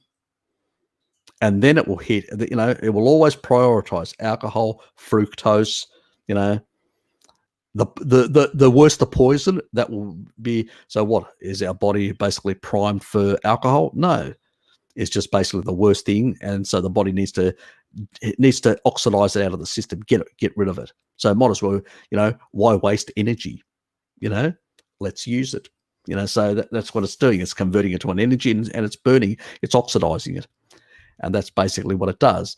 So these sort of, it's like the chicken and the egg. Which came first? The body, depending on what substrates are in the system at any given time, it will prioritize, it will partition and use those in different ways. So which are optimal? That's the sort of question we should be asking. What is optimal? What is going to create less reactive oxygen species? Burning fat will create the least reactive oxygen species. Simple. So which is the cleanest fuel, which is the healthiest fuel, which creates less damage, senescence, and damage to our cells in the long run, and keeps our body much healthier over time as we oxidize food molecules, fats, fatty acid. So that's the best question I can actually give you on that. These sort of, which is primary or which is secondary, which that's just the nonsense arguments and discussions. So Depends on what you're consuming and what's available. The body will say, okay, is that all there is? Yep, we'll have to use it. Whether it creates more reactive oxygen species, we need to use it. That's all this guy's giving us. So that's how the body works. It'll prioritize getting things that are potentially reactive and damaging to the body, and also what the energy is available. So, it may curse you in the process and say, well, I have to use this. I'm going to create more ROS, more reactive oxygen species, but this is what this bugger's given me. That's all I've got to oxidize. So that's what I'm going to oxidize. So that's how it goes. Harry knows more than other people who get paid to do things than Harry does. Okay, thanks, mate. Appreciate it. Yes, misspent youth reading too many things. But at the same time, I mill through things. I don't like silly answers. Most people just accept things. They will read things and they'll say, oh, I know it now. And they'll just regurgitate the same stuff. I will read something and I say, well, does this make sense? I've heard this argument, I've heard that argument, I've heard that. Let me investigate that. And I go away and investigate these things and try and see, are there any studies? These people are saying this. Is there grounds for this sort of stuff? And that's why then I come up with these sort of thinking patterns, because I've looked and investigated these things. So I don't take things at face value. It's like, for instance, that Russian hypothesis, that other guy. I think he's got part of the story, but I think there are other elements and other parts that he doesn't have. And so I'm still milling through my head trying to work out what is the value that this person brings to the table, and to the knowledge of the human knowledge, in a sense, So I don't discount anything, but I don't glorify or elevate anything, and I don't worship anything. That's what a lot of people do, because they will jump on a bandwagon. They go, oh, I found the truth. Science is not like that. Science is basically, we're always learning more. We're fucking primitive apes. We understand very little, and very little about the complex relationships. We may observe something, but we may not understand why. It's a bit like gravity. Einstein was able to explain to us how gravity works, okay, by this sort of curvature of space-time and that relationship. But down deep, underlying why this is happening, the word why, we still don't have an answer for that. So why does space, time behave in regards to certain quantities of matter? Why does it behave in this way, not some other way? These are deep questions which basically even Einstein couldn't answer. So this is the thing. I'm always trying to find out why. Why the fucking hell does this happen, or that happen, or this interaction happens this way? And I try to piece together. It's a bit like the ones when I did it with the savannah chimps. These guys just looked at the behavior and said, "Oh yeah, if they're in the savannah, there's no, these guys are making spears and all that. How interesting." But I looked at the sort of the numbers of the chimps, and I go, oh, there's demographic changes that have happened there. The behavior is changed in this way. That's driving that. These are similar to that. I'm looking at all these other connections, things that these guys missed completely. So I'm always trying to work out the intricacies, how things operate and work. It's my mind is a very, if you could get inside my head, you would know I have a very erratic mind. I'm constantly just, even when I talk with you guys, I'm thinking of other new things, and I'm going, oh, I didn't think of that relationship with that. Oh, I just discovered something new in my head. I just made a new connection that I didn't have there before. Even when I'm talking, you can see, my sort of facial expressions. I'm looking up and sort of, milling things through my head. That's how I operate. I don't know why. Don't ask me. I have no fucking idea. That's just the way I am. If you guys just consider yourself lucky to get that benefit. That's all I can say, in that regard. But I don't consider myself an exceptionally smart person. I just consider myself a person that is more inquisitive than others. And I suspect there are people that are much smarter than me, but just aren't as inquisitive. So they never ask the right questions. They never investigate any further. They just accept things on face value. And so I think that plays a bigger role as well. You know, I'm an empiricist. I'm a scientist at heart. I'm trying to understand things much deeper. I'm trying to question my own assumptions. Are they right or wrong? I don't accept things just on face value. And that's the sort of difference where a lot of people in the YouTube world, because they're more interested in basically projecting something and then holding to that really firmly. And they'll fight tooth and nail for that.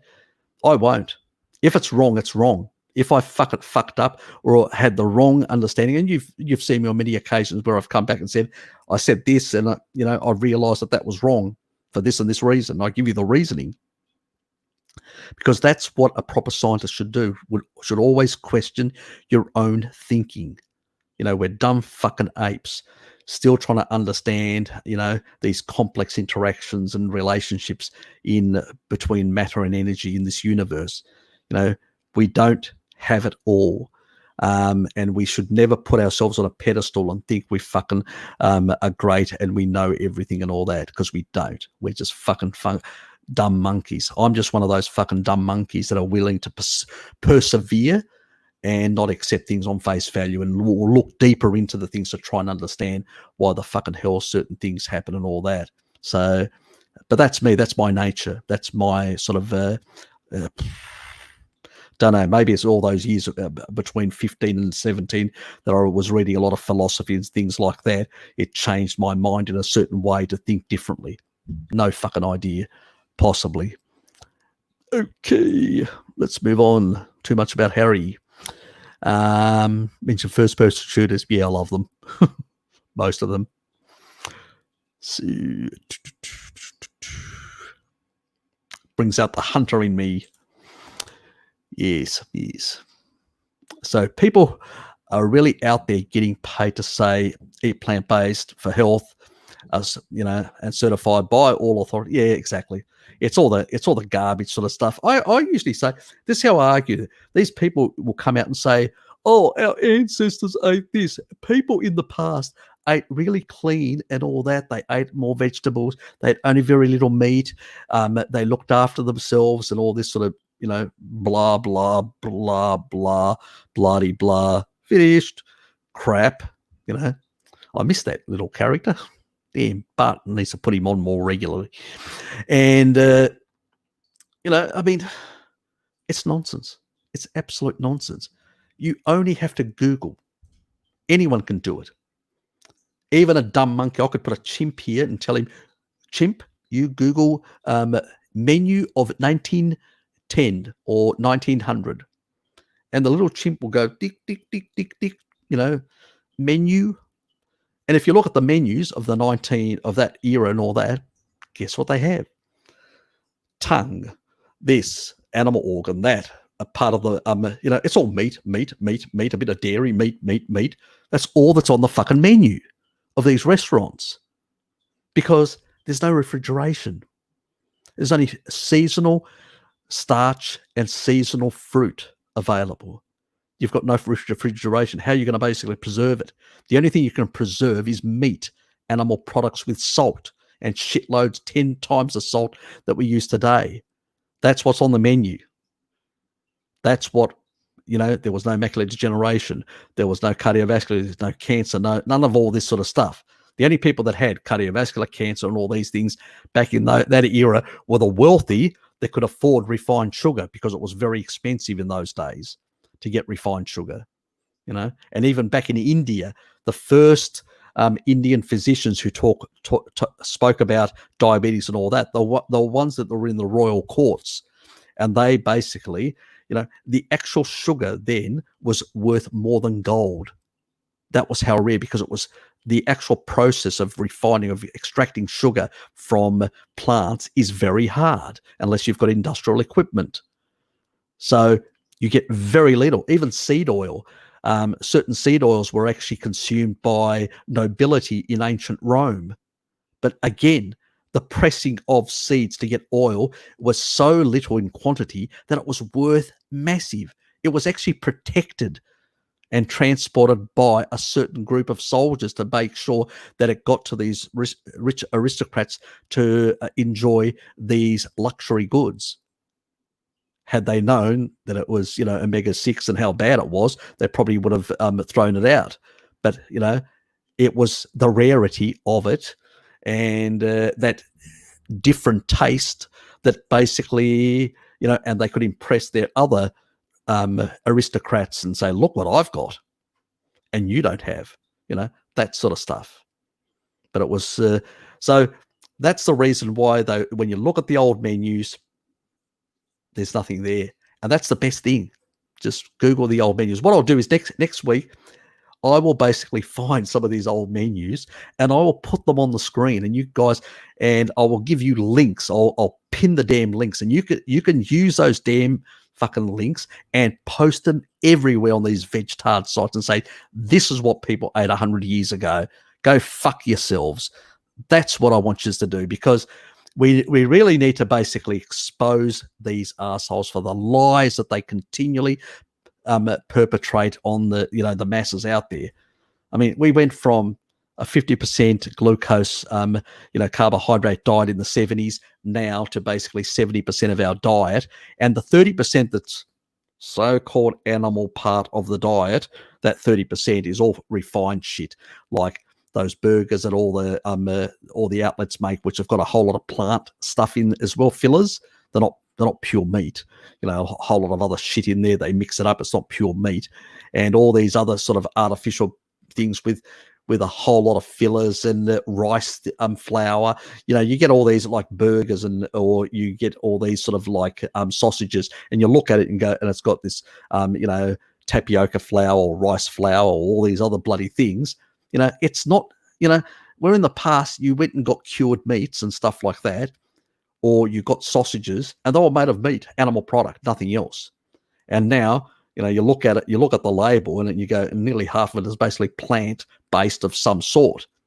So even the animal foods are not real bona fide animal foods. They are sort of Frankenstein animal foods. The majority of the people buy out there these cheap Frankenstein foods. So it's a joke for them to basically say that, and now they're doing the doubling down, next level. Let's go to junk food 2.0. Let's make it all plant-based and let's really fuck up the human race in terms of health. So yeah, expect in the next decade or two the amount of sick people out there, and a lot of these snowflake middle class are going to go, oh, I could get this nice little plant-based shit, and I can use this little plant-based shit, and I feel really that I'm doing something for the environment and for the animals and for health and all this. And this is the sort of shit that they will completely, because most people don't even remember what their parents ate or the previous generation, or even what they ate as a youngster. So most people have very short-term memories about, let alone with all the plant shit and all that, it affects their memory on top of that. So it compounds the problem.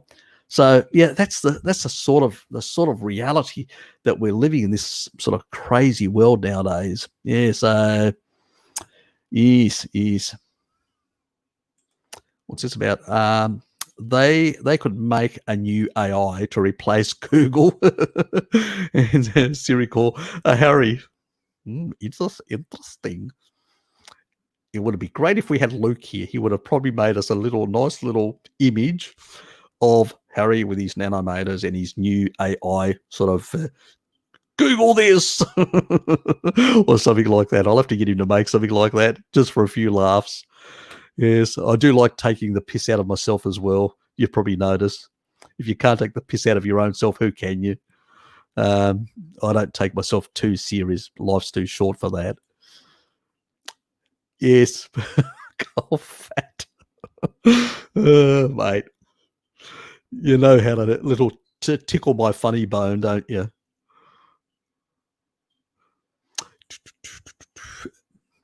So the meat I buy is too lean, and I have to supplement with butter. Yep, yeah. Um, you can also I get there's an Australian company that actually also provides grass. Well, let me just go back. You've got two options. You can basically also go and buy yourself lard from a butcher, and just basically, or the offcuts, or you can, which is quite cheap, or you can basically also use what else? You can also, there are a couple of companies that that also I'll do something in the future about for Australia. This will be exclusively for Australia, for the Australian crowd, in regards to that. But I'll try and see if I can do something also for Europe, North America, and stuff like that as well.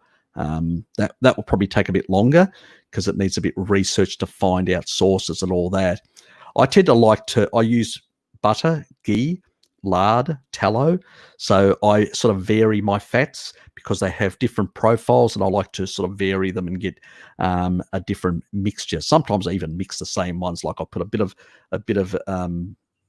sort of, not butter only when I do my like scrambled eggs or stuff like that, or but I don't, and then I put grated cheese and stuff like that. But when I do for things like certain meats and stuff like that, like I usually try and get fattier cuts of meat, but sometimes it's hard because they're always trimming the fuckers off. I literally will go through, like yesterday, the day before, when I was going through sort of meats, and I was going, okay, that doesn't have enough fat, that doesn't have enough fat, until I found two that actually had quite a bit of larger fat that hadn't trimmed it off, and I go, oh, fantastic. So I took those two. It's always a bit of a struggle to basically get enough fat from animal foods, and those long chain fats are really important. So yeah, always a bit of a hassle.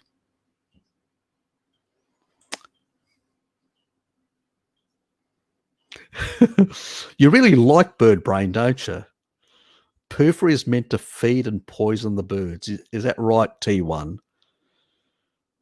He's a scoundrel, T2.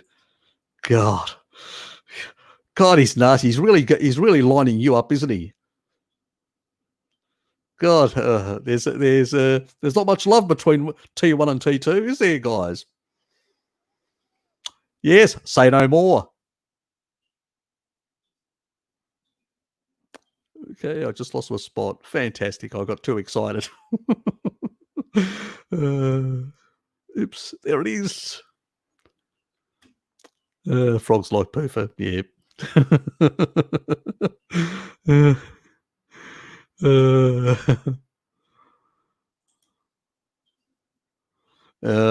Does he?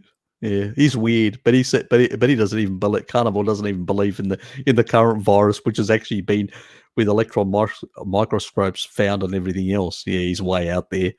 He's too way out there for me. God.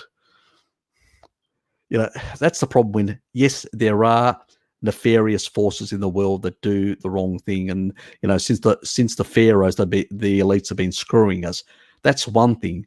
But let's not basically, if one thing, let's not make everything. It's like, let's dispute everything. I mean, that's what some of these characters, without zero proof, without any basis, it's just let's just go to the other extreme.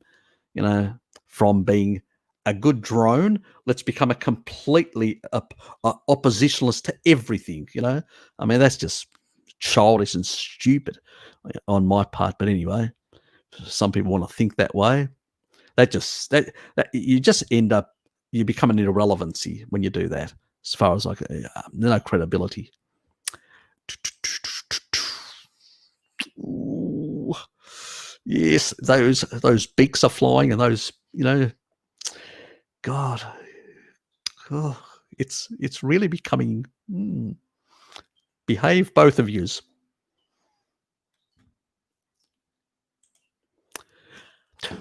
Sun will always give you infrared. Yes, in the early hours in the morning. It's good to actually stand out in that light as it's coming up over the horizon. I sort of sit in the window or sometimes go out.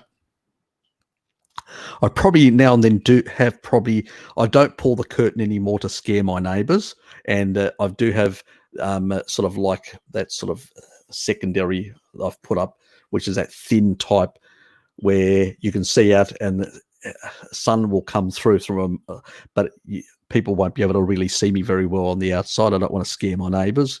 I even when I've got my briefs on, I'm not wearing pants and I'm outside talking to my neighbour. She doesn't mind. She's used to me now. But I don't. I'm a bit like that. yeah, I've been like that from a youngster. Yeah, I was up to dares. Like what was this was I think either 16 or 17. I can't remember. And I was dared to run naked around the neighbourhood, so I did. Yeah, well, you do crazy things. So, but at these early hours, it's really great to get those beautiful infrared rays in and all that. And in the latter part of the day, as the sun comes down, UVA goes up and those near infrareds, yep, that's really good. So get it out, get there and take it in and really enjoy it and, have that special moment. Is it now T1? Rubbing it in, aren't we? Yes, we are.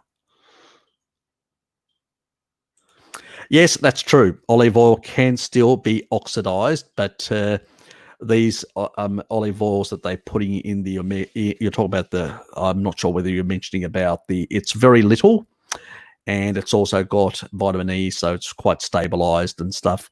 It's not a problem. But if you cook it, yes, I mean, you can get some, like aldehydes, as an example, 4 times higher in terms of aldehydes at the smoke point of olive oil compared to animal fats like lard.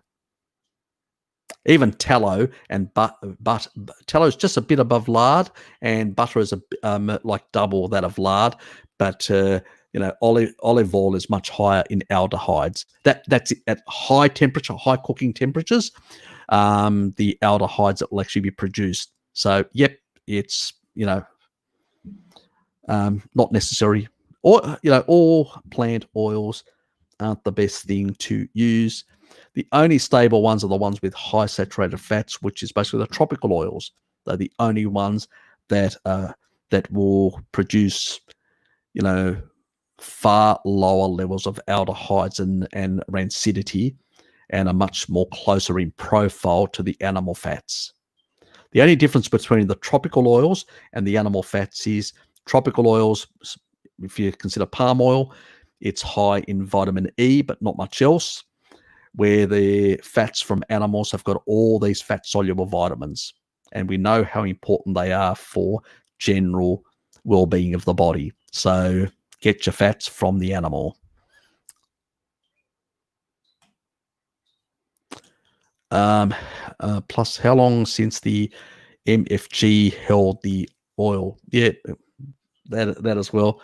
Yeah, there's a lot of question marks. I even like with cod liver oil, I say to people, I say to people, unless you're getting a really good quality product, which is expensive, I'd probably give it a miss, because it's not like, I got a cod, I killed a cod, I fished a cod, I slit it open, I've got the organs, and I'm eating them. They're fresh, and all that. I lightly cook them and eat them. Like when I used to go down to Denali and do a lot of fishing of cod down there in the past. I don't do it as much as I used to, but so in those regards, so and it's cheap. Go and buy lamb's liver. Fucking hell, it's cheap. Get tallow. It's or trimmings of fat from animals. They're cheap.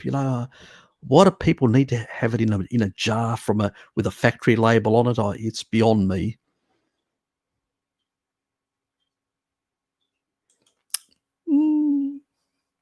Yes, making me hungry. I need more.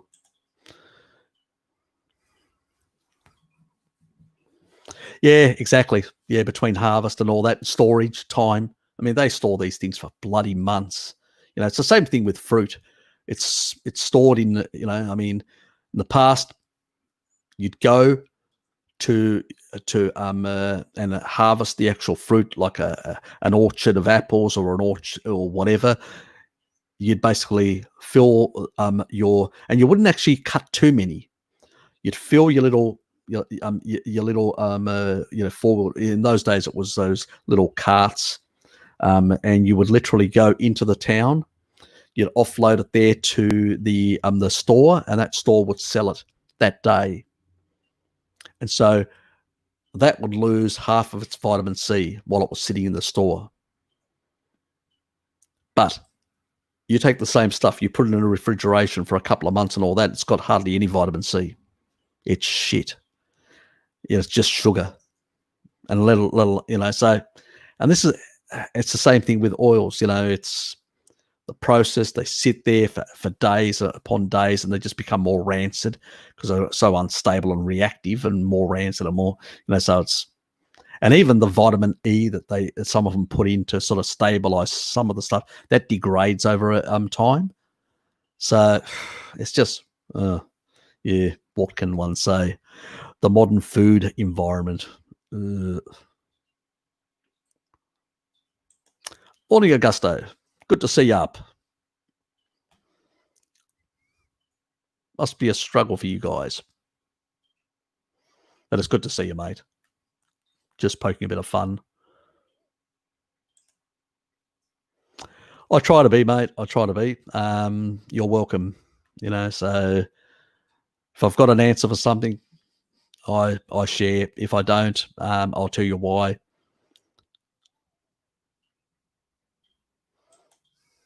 T1. That is not what I said. So your new source of energy will be alcohol. Yeah, okay, I got you. Yeah. Say something, T2.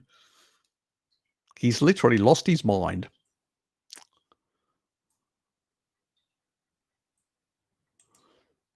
G'day, how's it going? Long time no see. Zombie mukbang. It's good to see you. Yes, we're having a bit of a fun night.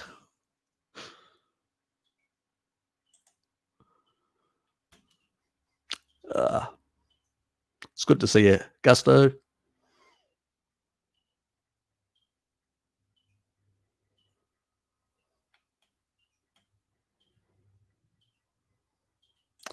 So what's that? Should I cook my T-bone on high or medium on the barbecue?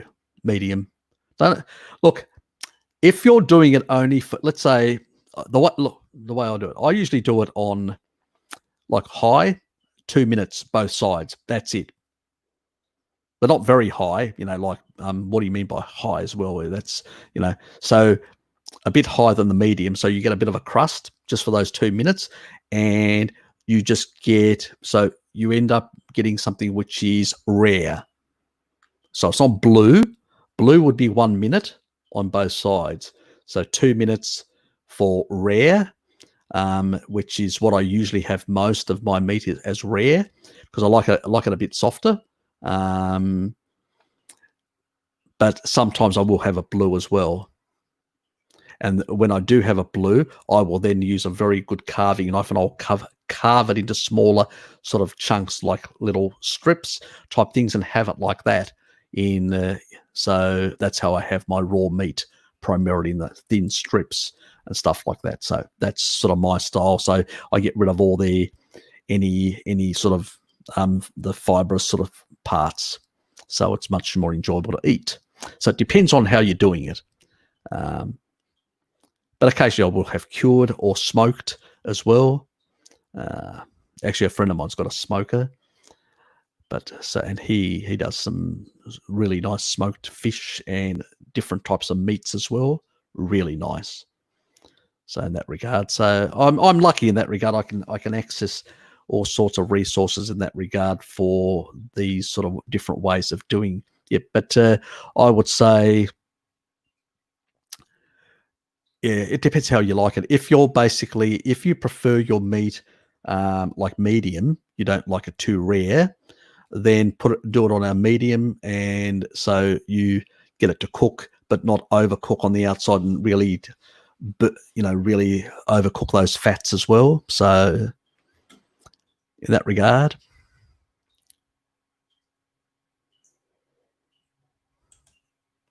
yeah, for a short amount of time. If you're doing it for a short amount of time, yep, that's fine. So it remains quite rare inside, and that's how I sort of prefer it as well. That's how even my mate. That's how we do most of our steaks. Even when I was there yesterday, and we had a couple of steaks, that's how they were done. 2 minutes both sides, and still, with a bit of softness and redness inside and blood sort of coming out, and it's sort of mixed up with the sauce, the creamy sauce that we use. Really nice. So, yes. So perhaps a question about gravity, more related to why would be interested to start on how it's done and how we manipulate it, and why. Questions about sounds more philosophical. I'll do something in regards to, but this is a sort of a food Q&A and stuff like that. But we'll look into some of that sort of stuff. But there are many other sites I could recommend if you really wanted me to recommend that are really good in that sort of science sort of stuff. Oops, wrong one. And out of touch for now. There's my. Yep. Okay. Yep. Comment. Yep. Don't overcook the fats. Yep. Yeah. I sometimes do like that little. I probably do it with my bacon, probably, but I do enjoy it. But I try and minimize how much I overcook stuff in terms of meats. But that's me.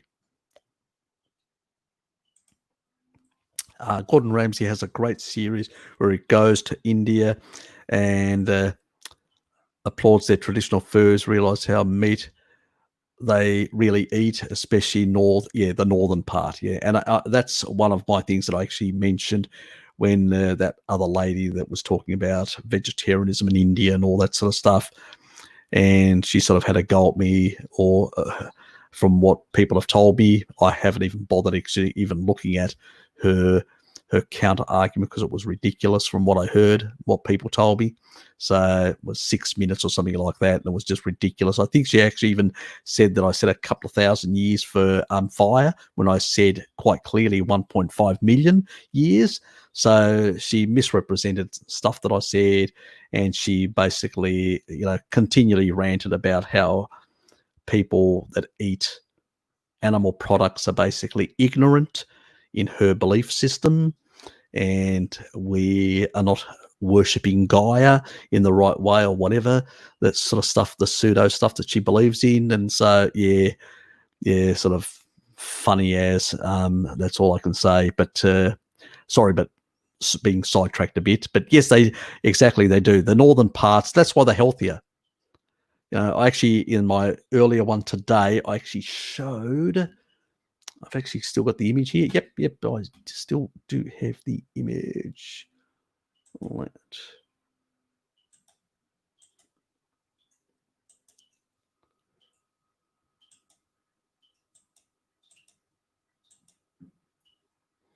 So this is the World Health Organization image that I actually showed earlier today on when it comes to iron deficiency anemia type things in India. And as you can see, this is the south.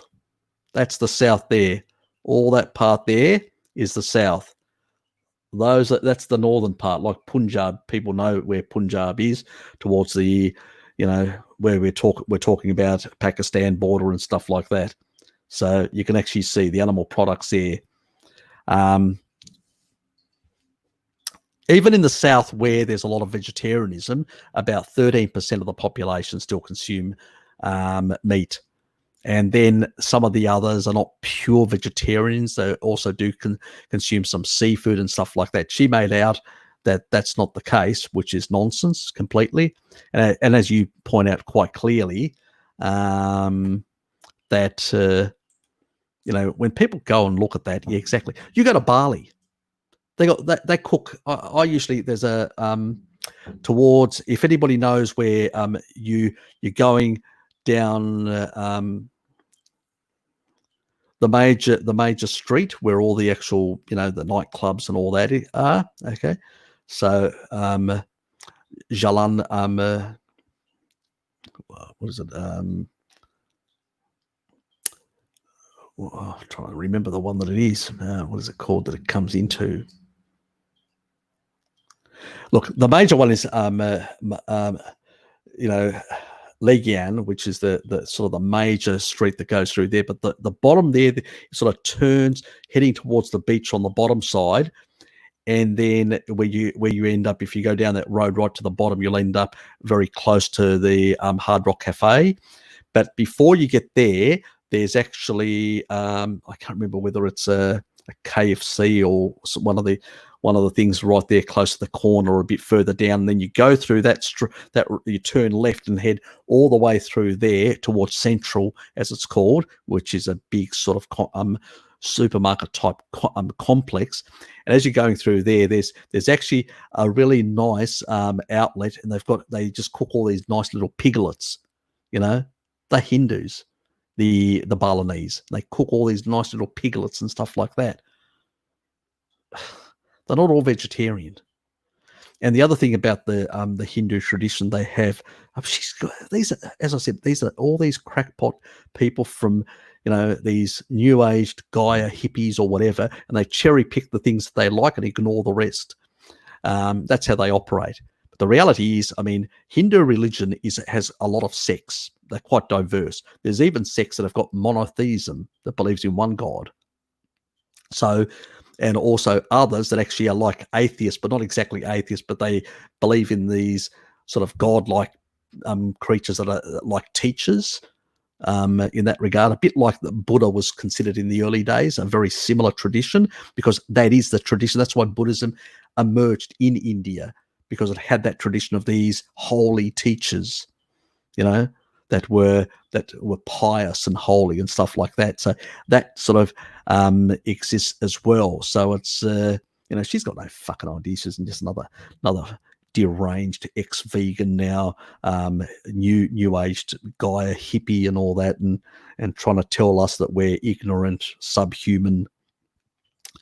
Unfortunately, these are the sort of crazy characters. I don't know even why Bart bothered even interviewing her, but anyway, I was a bit annoyed when you got people saying those things. And as you point out quite clearly, when you look at these documentaries or you go to these countries, and I've been in Asia since the age of 18. My first, I've even been stranded when I was 18 in Bangladesh. That was a very different time back in the 80s. This is 1984. Very different world, I can tell you. It looked like, like you see some of the underdeveloped places in Africa. That's how it looked. So, like you see those West African places that have been bombed out, or there's been wars. Yeah, that's exactly how it looked a bit. So I've seen it all. I've seen these parts. I've seen their evolution. I've seen what they eat and stuff like that. I know them. I don't sit in my fucking little ivory tower in the Western world, contemplating Gaia and having these stupid, childish, infantile thoughts. That's what these people have. It's just, oh God, they drive me mad, and it's all about them. It's ego. It's them. They don't give a shit about people, You are bad. You are evil. You are subhuman. They don't care about trying to help people try to overcome things to become better, to become their better selves or stuff like that. They're critical that you are doing this and you are this, and I'm sort of pious and elevated and all this. And it's just, exactly. Yes, I know their traditions are great. They do have some good, meat eating traditions, like like all populations around the world, traditional populations. And there are dishes I do I'm one of those carnivores that do use a lot of herbs, and I do use sort of sub-Indian herbs as well. So I use Bombay curry mixes, and I do also use madrasa ones as well, depending on what I'm cooking. So I do enjoy sort of a number of curries in that regard. So they have a great tradition. I have a lot of respect for Indians, and I do have some Indian friends as well. So, and I do know exactly what they bloody eat. Yeah, and then it just drives me mad when you got these people that come out and just say absolute nonsense. And the worst thing is they actually believe it. That's the scary part. Yes, thank you for pointing out this sort of stuff about the Indian traditions. Yes, they have great traditions and also a great civilization and a great history, great achievements as well. Let's not forget that algebra originates from India. The reason why the Arabs got it from the Indians and then passed it on to the rest of the world, the reason why we're able to use algebra to put things into space, thanks to the Indians. So they have contributed in many ways to our human civilization, not only in the culinary sort of ways, that as well. I have to say, I love curry. They hang the man and frog the woman that steals the goose. Yes. Or is it the bird and the frog? You know what I'm talking about. Okay. Don't get excited, you two. In the Middle Ages, cooks would work hand in hand with doctors to decide what the household members would eat. Depends on their humours. Yeah, exactly. I mean, they had piglets or pigs, and they used lard. That was their major cooking oil. Up until we actually, for the majority of our existence as humans, we've used lard and tallow because it stores well. You don't need refrigeration to store it, and that's the reason for it. And that's the other reason: butter, ghee, things like that. In particular, ghee. In the tropics, like in India, they had to go to ghee from butter, clarified, in order to basically be able to store it for longer, because ghee can store in normal room temperature. You don't need to refrigerate it at all, where butter, on the other hand, needs a colder climate. So that's why they refined it to that next step, to be able to use it. Because until industrialization with industrial machinery to get seed oil out, that's what we had, these sort of things. And the majority of these populations use those things. And back then, there was a lot of that. Actually, even what we would classify as doctors then were sort of like people who had skills in butchery would basically do a lot of the doctoring as well. So it's not what we consider doctors today, let's put it that way.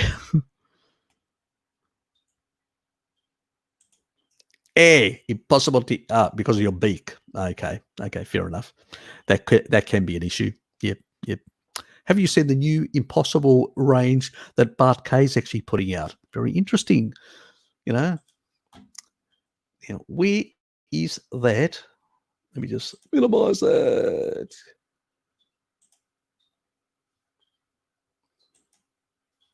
Oops, not that. Did.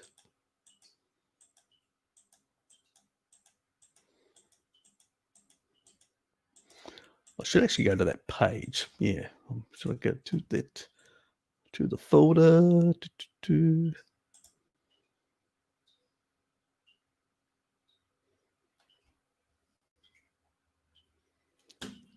Where the hell is it? Oh, there it is. There's a new one for you guys.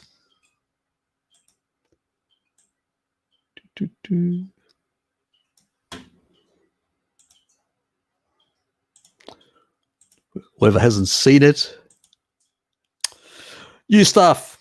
We're bringing out a new variety. It's called Cockwomble Corporation, and it's beyond fiber. It's a new stuff, mate. New stuff. Meat-based fiber. Oops, oops. They're the fingers. uh, Bald Man's come out with a new type of, new product range. We're going head to head. Just for you guys that from especially that didn't see the earlier stream. Yeah, it's pretty good. It's another one of Lucas's sort of. There you go. No soy, no gluten. 200 grams of plant protein per serving. They mean the imaginary fiber. There you go. Yes. Too much free time on their hands. That's all I can say. G'day, Uncle Alf. Good to see you, mate. Funny thing is, the vegan crap is more expensive than the premium meat. Yeah, I know, it's crazy. Even at the supermarkets, you look at some of it and go, are these dickheads paying this for this? And you look at it and you go, seed oils, and all these cheap inputs. God, the profit margins are very good, very good. Yes. You know, I'll tell you one thing, even though my family consumes, if we had a small business now, a corner shop, we'd be flocking it out the door. I know it's bad. But the money, the profits, the margins, and that's the problem. That is what these businesses are going to look. Because I know from small businesses and businesses that my family's been involved, is this how we think? You go, you want to make money in business, you need to lower the input costs. You need cash flow. You need to basically maximize your cash flow, and you need to lower your costs of providing goods and services. That means you need to cut to the bone as much as possible. You need to source the cheapest material. That's how it works. We know because we did a lot of that sort of stuff to make profits, and we made shitloads of money in a very short amount of time doing some stuff like that. So it's just the reality. It's the nature of the beast. And then there are other people that will have specialty stores and do premium products, where I will then go and buy those premium products because I don't want to buy that shit or eat that shit because I know it's not good. It's simple as that. But these other characters won't tell you that. They'll sort of they'll tell you all whatever you want to hear. But the reality is that is the nature of the beast. That's why I say, that's what I've said. I think I said ages ago. I said the most psychopathic thing in our world, our modern world, is basically a business executive or a business, because it's only out there to make a profit for its shareholder or investors. That's its motivation. And the whole purpose of running a business is to maximize your return. It's just the way it works, unless it's got specialty stuff like that. So we need to be aware of these things, because when we're not, we end up paying for it. There are no businesses out there that basically they don't love you; they love your money. Okay, they want your money. They don't give a shit about you. It's how much money can they extract, and how much can they make it appetizing and enticing for you to buy. It's how it works. You need to be a discerning and selective and informed consumer. That's all I can say. Having that background, I know really quite well how it all works. And sometimes I've been known to advise other people in those sort of things how to do these sort of things. I always do it within the legal bounds. One thing you never do is cross the legal bounds. That's stupid. That's when you get into trouble. But you really come right to the edge. And I know how to really come right to the edge without going over the edge and getting into trouble. That's the difference. But I'm honest about it. I'm not going to hide it and say, oh no, I'm really ethical. I really want to get the best stuff for you and all that. What a load of bullshit. Anybody that's running a business is trying to maximize their profit and return. They tell you otherwise, they're basically blowing sunshine up your ear end. They're lying to you in the simple vernacular. So, yes, it's like Gordon Gecko or people like that. They'll tell you the truth. They're not going to hide. They're not going to sugarcoat it. It's all the other fucks that actually tell you they really care for you and all that. They sugarcoat it because that's how they operate. See, I do this. Yep, I better allow. Cause some of my. See, I had to allow T1 to basically have his comment shown. Luke, what are you doing? Good to see you, mate. Moderators, please do. Please enable. Yes. So I buy cheap lamb and beef soup offcuts. Yep. Yeah. Yeah. That's right. Good. Get the fat up. Women need more fat than men for your hormones and all that.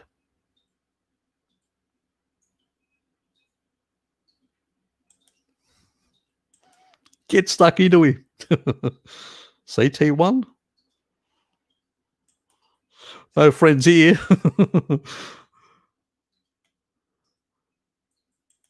Yeah, that's good. If you can get for that sort of price, definitely. I'd store it in my deep fridge. That's the sort of stuff. That's the best stuff you can actually have. No, I'm an empiricist.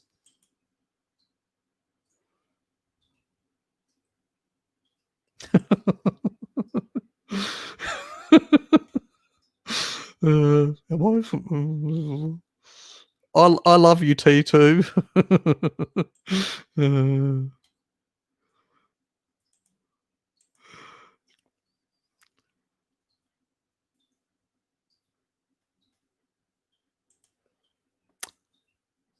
Don't know.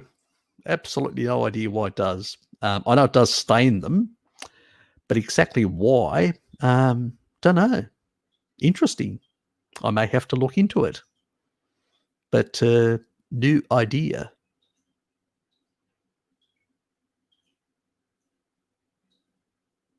There must be a reason for it. Could the fatty acid profile be it?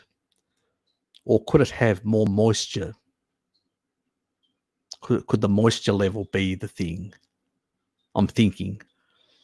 See, coconut oil, I think, does have a higher moisture level. See, that's my mind, it goes off and starts going, make the connection, why is this happening? Why, work out logically why it should, so yeah, I'm thinking, doesn't it have a bit more moisture compared to, animal fats that have got, they do have moisture, but they seem to, because of those long chain fats and the way they're aligned they tend to have less pockets where you can actually have moisture, where coconut oil, because you're breaking out of the pulp and you're actually also liberating some of those water molecules within that pulp, maybe it has a much higher water content, and maybe that's the reason. Maybe. So there's a half answer, and it could be completely wrong. So, but yes, potentially that may be the factor in there. Where animal fats, on the other hand, they hold the moisture much better. It's only when you start cooking them they start losing that moisture. Where, yeah, and they don't lose as to the same level. And it may be also the morphology, so sort of liquids in certain morphology have a different effect and affinity towards different metals. So yeah, look, it's really hard. Unless I probably need to do a bit of research, find out. You got me now. I'm intrigued. I have to find out.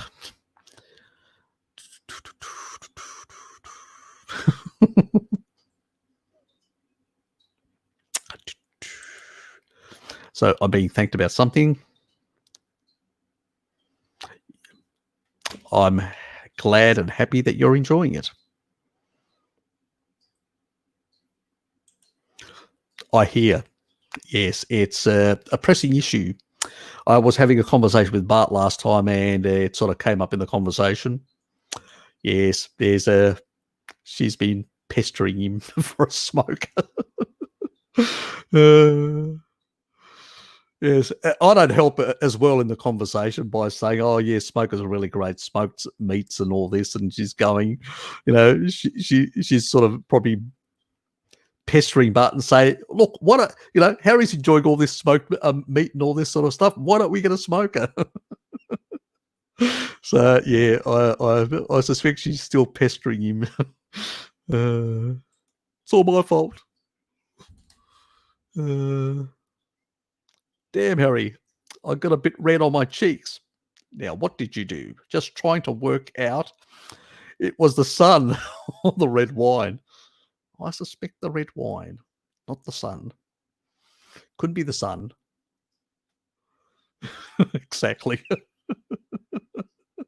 Alcoholics will blame everything else other than their behavior. So, zombie. And I think in the southwest area of India, who eat a ton of beef and fish. Yep. Yeah, they do. Yeah, in all that sort of area. Yeah, look, it drives me up the wall about how these people continually perpetuate myths about different parts of the world. I know all the coastal areas around Sri Lanka, around India, and all that. They are big fish consuming populations. They go out there with trawlers and fish all sorts of fish. And when they can get access to beef and other things, they consume it as well. But yeah, look.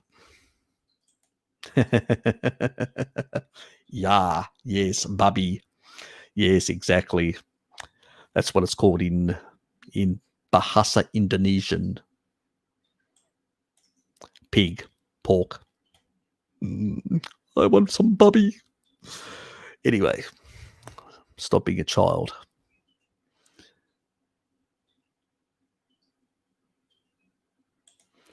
And what about coconut oil?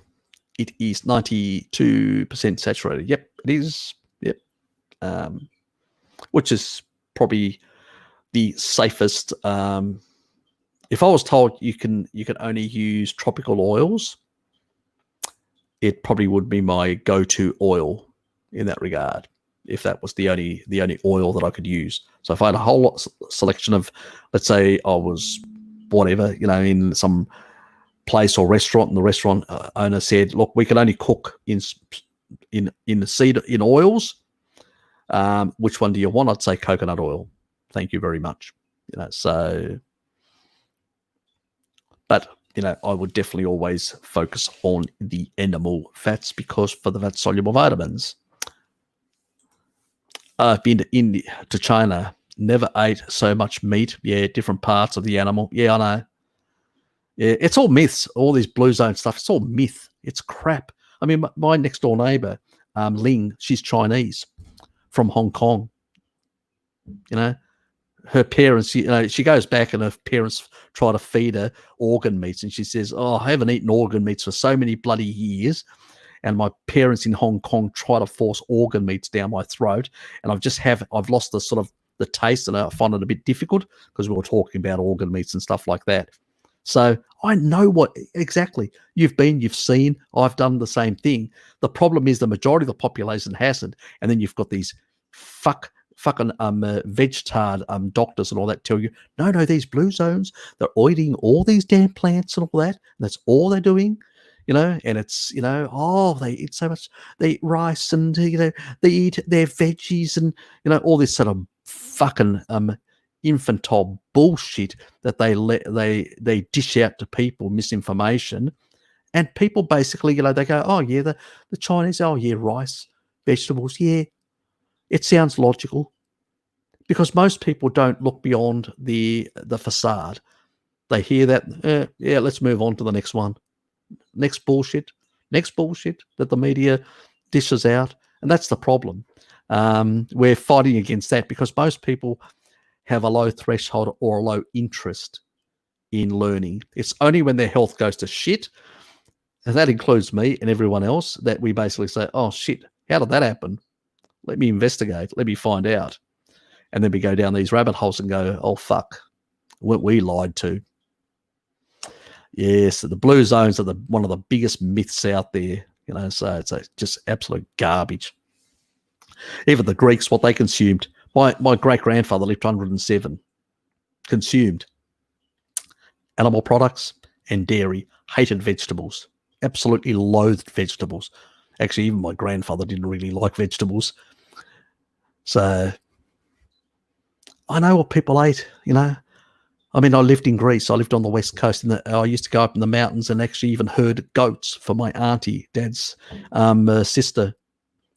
So I know exactly what people ate and what their foods were.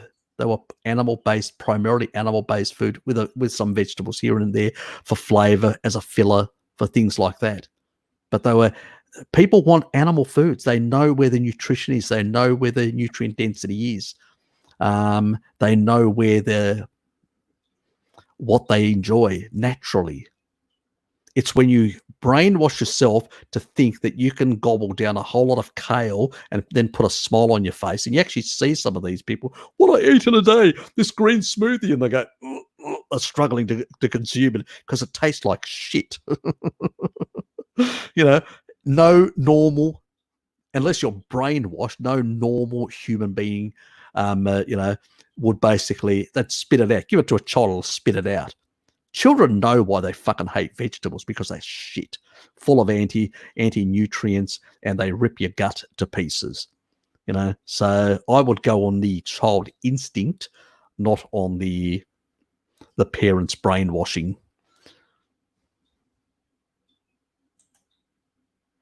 Exactly. She's a source of good information, and somebody to back up some of my stories, which is good.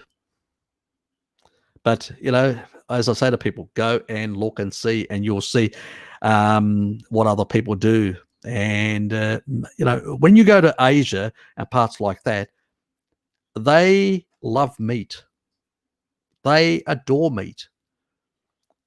When you say, oh, aren't you eating too much? They look at you funny. What the fuck? Are you on drugs or something? So, yeah, it's just, they haven't been brainwashed yet, luckily.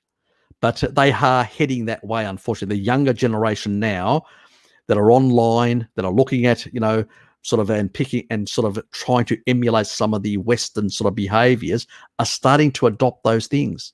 And I'm hearing it even in Bali and places like that from the very young. They're saying, oh, we shouldn't eat so much of this or that or these animal products or stuff like that.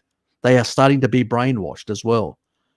So the internet can be a place of information, but also a place of disinformation and brainwashing as well, unfortunately, especially for these populations that view the West as more developed. So they think, well, we know more, better, we have better information, but not the case. When it comes to food, we need to look to our ancestors who understood what really worked and didn't work over multiple generations. Something that comes out of a factory isn't food as far as I'm concerned. Unless it comes from the Cockwomble Corporation. Only then. Then it is. So, yes. And I expect all you carny tarts out there to be out there promoting the Cockwomble Corporation. Meat Militia, you've got your mission.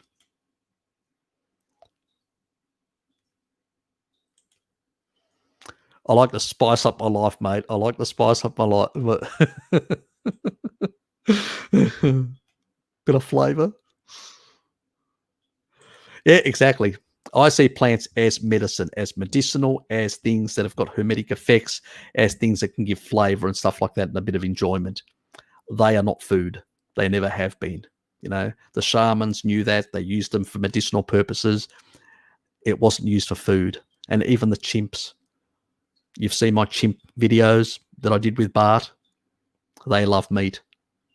They only succumb to starvation foods when they have to, but they will sit there in those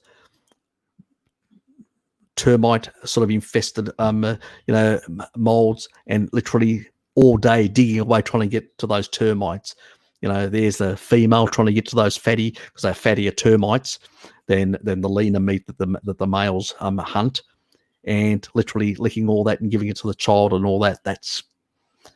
You see it in nature. Where's their focus? You see the gorillas. They literally will rip off bark and they're trying to get to the termites and stuff like that. They're not eating plants. That's starvation food. Animals know this instinctively. They hunt for nutrient, for calories, for density. And the most caloric density is other animal products, is fat. They know that. That's why they hunt it.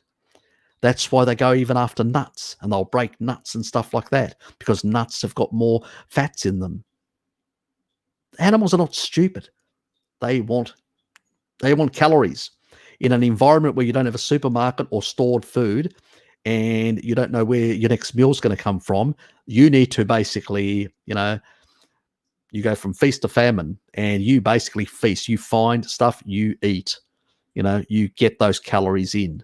So these animals know what they're doing, and they engage the Randall cycle when they have a bit too much.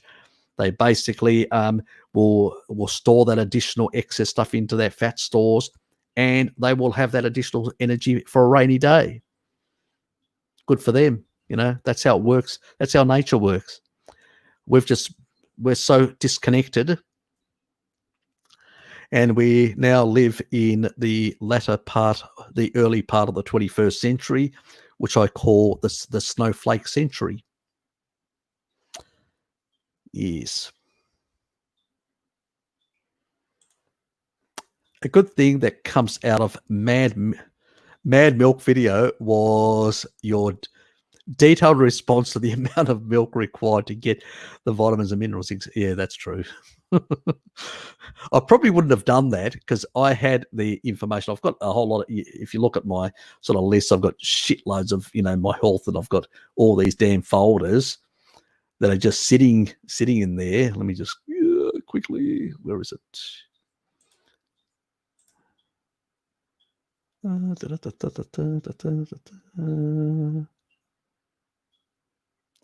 Fuck's sake.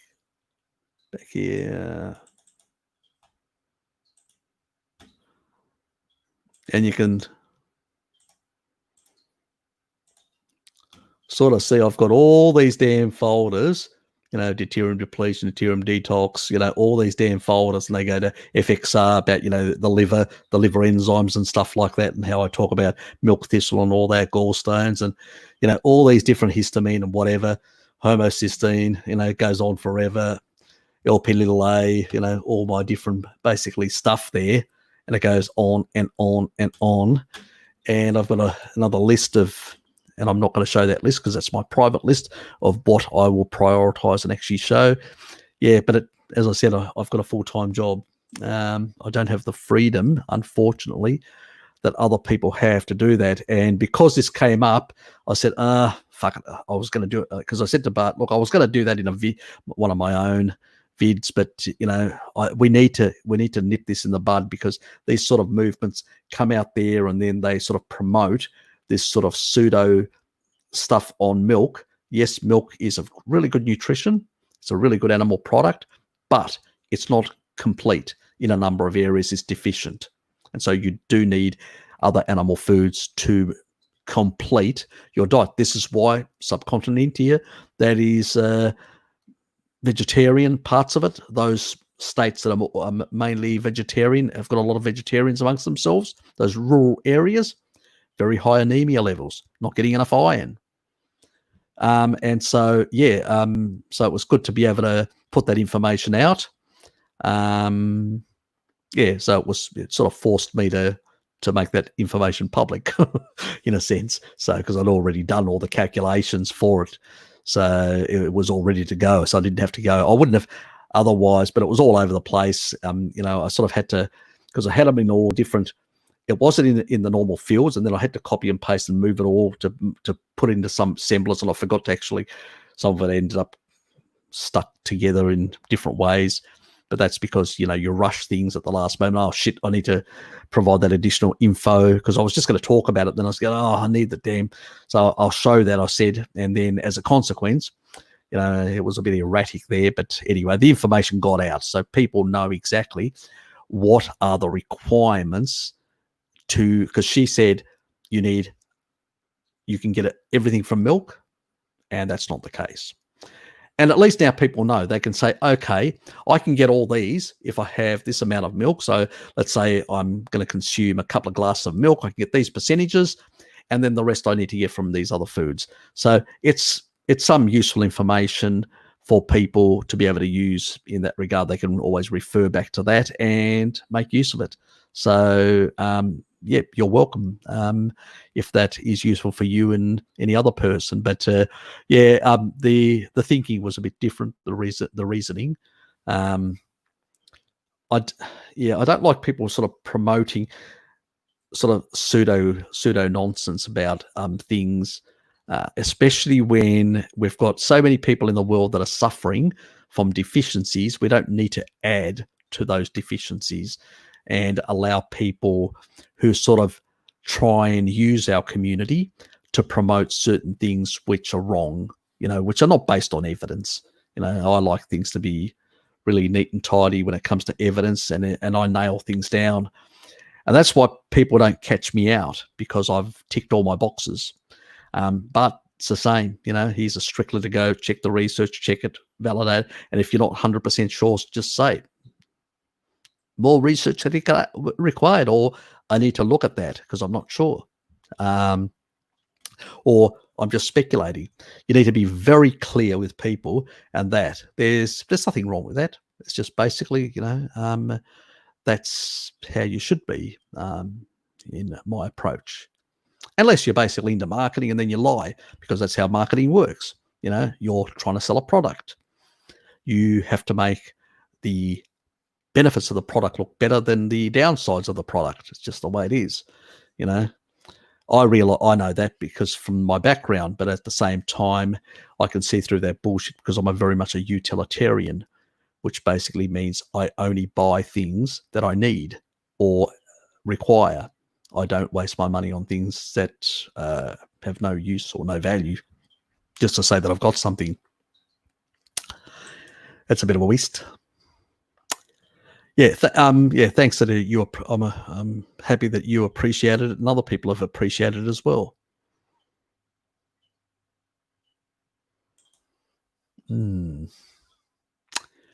Yes, T1. I'm happy you're finding things amusing. It's good to see you, mate. What time is it in Brazil at the moment? Put it on the other ones, because I've got the other one running the actual stream. You're still there, or have you gone back to bed? Because I don't see you.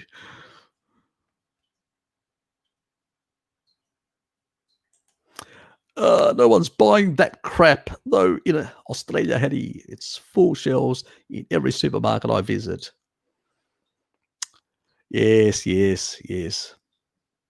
Actually, even I saw in the Hobart one, they actually moved. There was actually a shelf. I actually walked past because they had sausages in the past. They used to put the Wagyu sort of sausages there, really nice. No seed oils or shit like that in the sausages. And what do they do? That they're a bit more pricey, not those ones, and they remove those and they put the plant-based stuff there. And I'm going, and I actually asked the guy there, and I said, "Where are the Wagyu sausages that you guys used to sell?" "Oh, we don't have them anymore. We've brought in some new stuff." And I said, "What, that plant-based shit?" He said, "Oh, yeah." I said, who came up with that sort of bullshit thinking? They think that it's going to take off, that's going to be a market for it. Exactly. So, yes, that's the problem. You've got the media out there spruiking it, and the veg-tards are going, "Oh, the media's behind it. We're winning." Yeah, exactly, unfortunately. and the business is going, we've got enough idiots here that are going to buy this stuff. There's good profits to be made. Yep. Because they don't give a shit about the health of those veg tarts or anyone else, or the snowflake middle class who are being sucked into it, with such ease. Yeah. Yeah, exactly. Thanks to the vegans for bringing more fake shit to the market. As if we don't have enough processed garbage in our supermarkets, we need more. Let's get more in there, Let's push out good food and let's put more crap into our supermarkets. Great. That's all we need. Yeah, all the wonderful petrochemical products. Nothing like more plastic and shit. Yeah.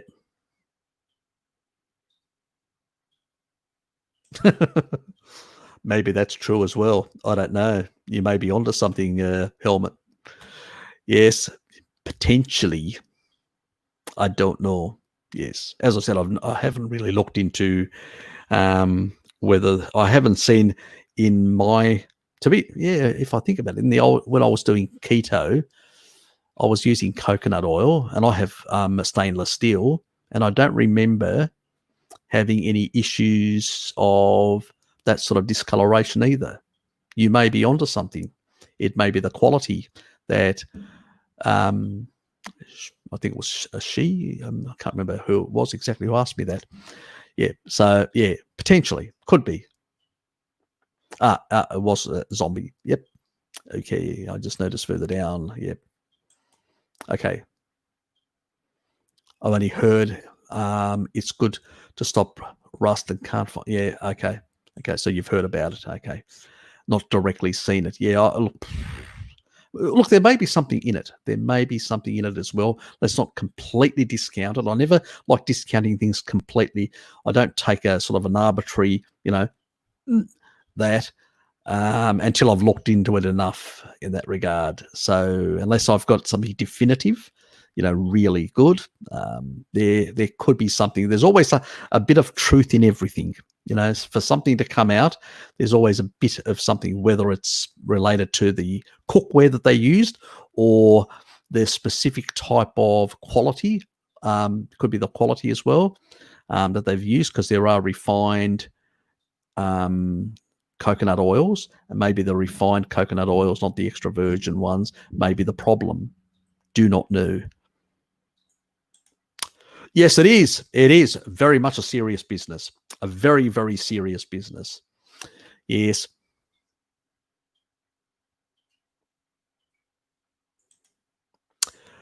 The wage gap is a bigger myth, Harry. Yeah, sort of. The biggest problem with as far as the wage gap goes, in terms of money for hours worked, it is a myth, a complete and utter myth in that regard. I know there are plenty of women where I work that are getting paid more per hour than even me. So that's a load of crap. Okay? So that's not the case. And I can tell you that it's a nonsense. Now, where is the wage gap? It's not a wage gap. It's an income gap. Do you see the difference? So they use the word wage when it's not wage. It's an income. An income gap exists. Why? Because most women work part-time. Most women usually tend to be the key ones that actually bring up the kids. Most women have interrupted employment.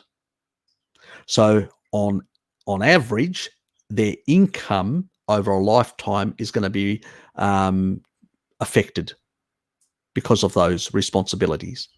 I think there should be basically some sort of system in place where they get some sort of payments, because we do need the next generation of labor force. And those rich people that exploit that labor and use that labor to make profits, they should pay extra taxes. So for those people to basically be able to bring up the next generation, which we need of workers. So, society in the past, in tribal society, used to give a few extra things, organ meats and other things, to women and to children to improve their nutrition and to basically make sure that the next generation and the woman was able to furnish good, healthy next generation. So they understood that. That's where our modern world discriminates against women and doesn't actually, fairly treat them in that regard in those areas. So that's where we could actually improve. I mean, some parts of the world have, but not everyone, in terms of special payments for women when they are not working and bringing up kids, and also in terms of their pension or superannuation in Australia, that they are basically, the government sort of covers that for the periods that they're outside of employment while they are bringing up the next generation. So those are the sort of reforms that I think, not wages. You cannot meddle with that. That's just illogical. But in terms of income, in terms of special income support, and in terms of covering certain superannuation pension type things, requirements for women, yep, that I support, because that's fairness, because they disproportionately have to dedicate more time because men can't have children. It's just a reality, biologically impossible. So they shouldn't lose out because of that biological function. So because in tribal societies, they were venerated for that, and they were looked after and given some additional resources for that. That's what we should do in our modern world to be fair towards women. That's how it should work. And all the other sort of wage gap myths and all that are just myths, because if you work most people, will get paid appropriately.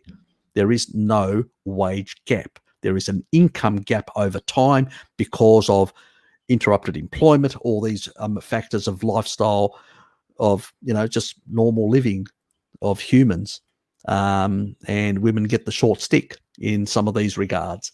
That's the real story. That's the backstory that never gets told, unfortunately, because the feminists don't like kids.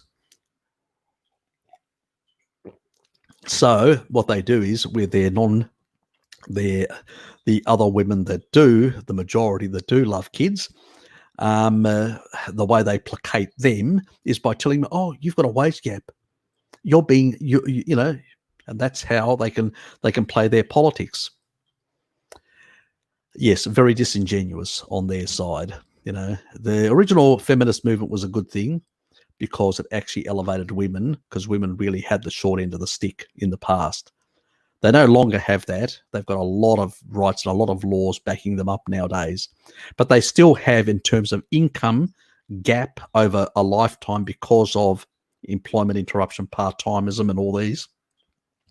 That's where they miss out because of those extra responsibilities with kids and parenting. And I think the society should basically fork out. I don't mind paying a bit of extra tax to cover that, because that's the fairness of it in that regard. But, then making all these other myths, I mean, that's just another wedge, divide people, rather than just, if you reasonably sit down and say, well, these people, these women, they bring the next generation into our lives.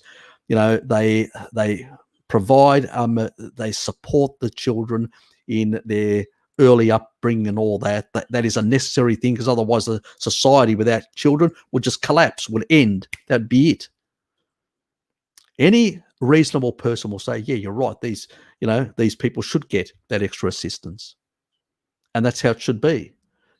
So when you frame the argument in a reasonable way, yes, but these people are not looking for solutions.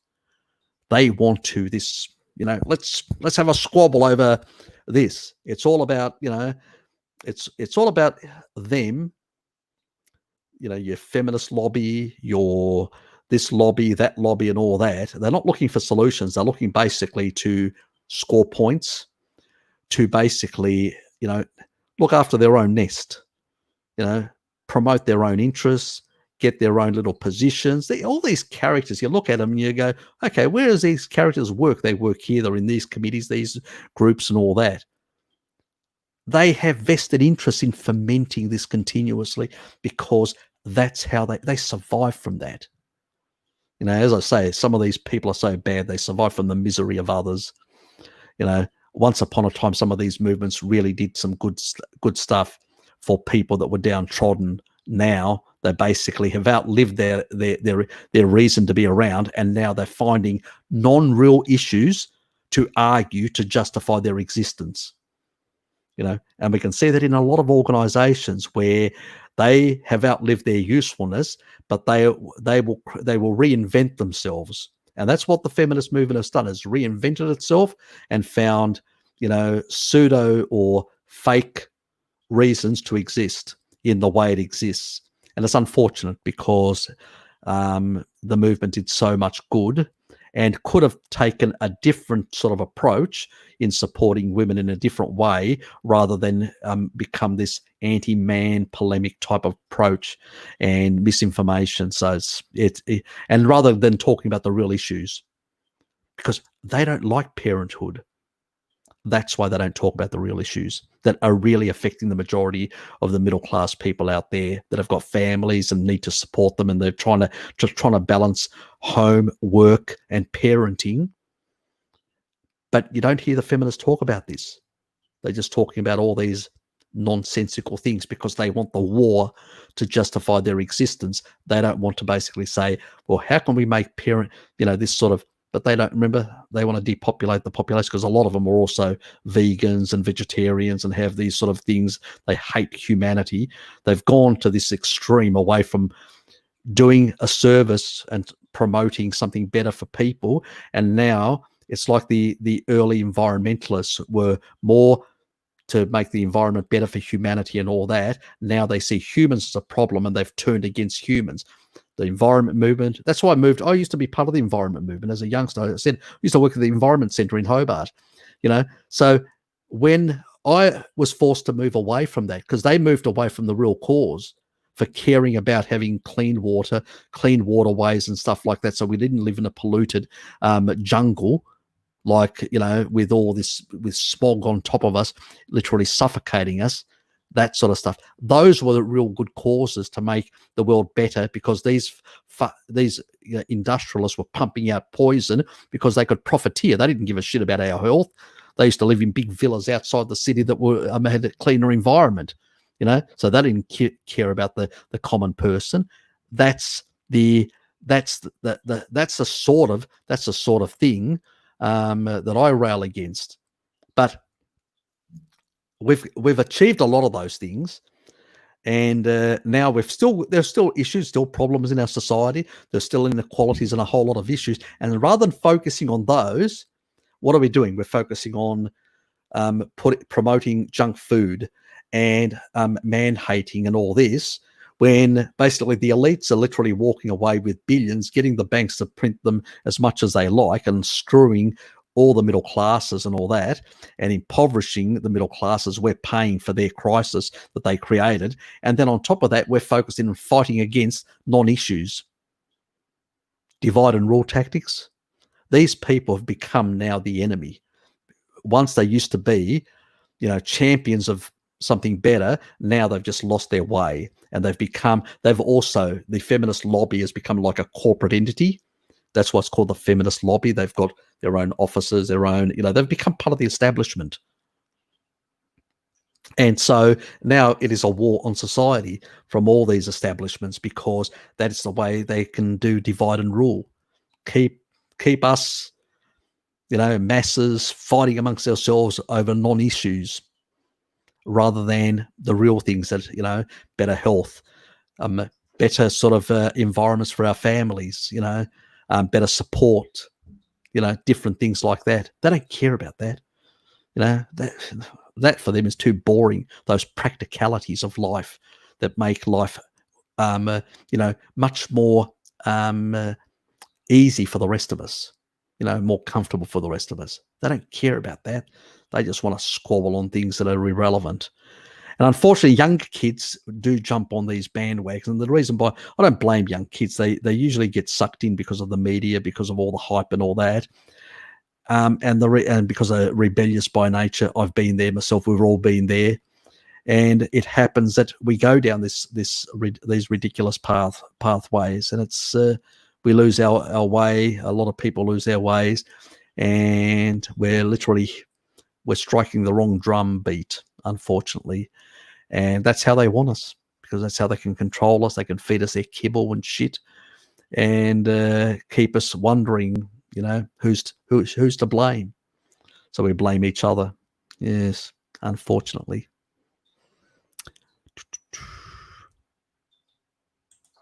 You have heard a number of stories about milk, drank lard like coffee, energized all day. Yep, exactly. Yeah, if you go back and look at people, I used to,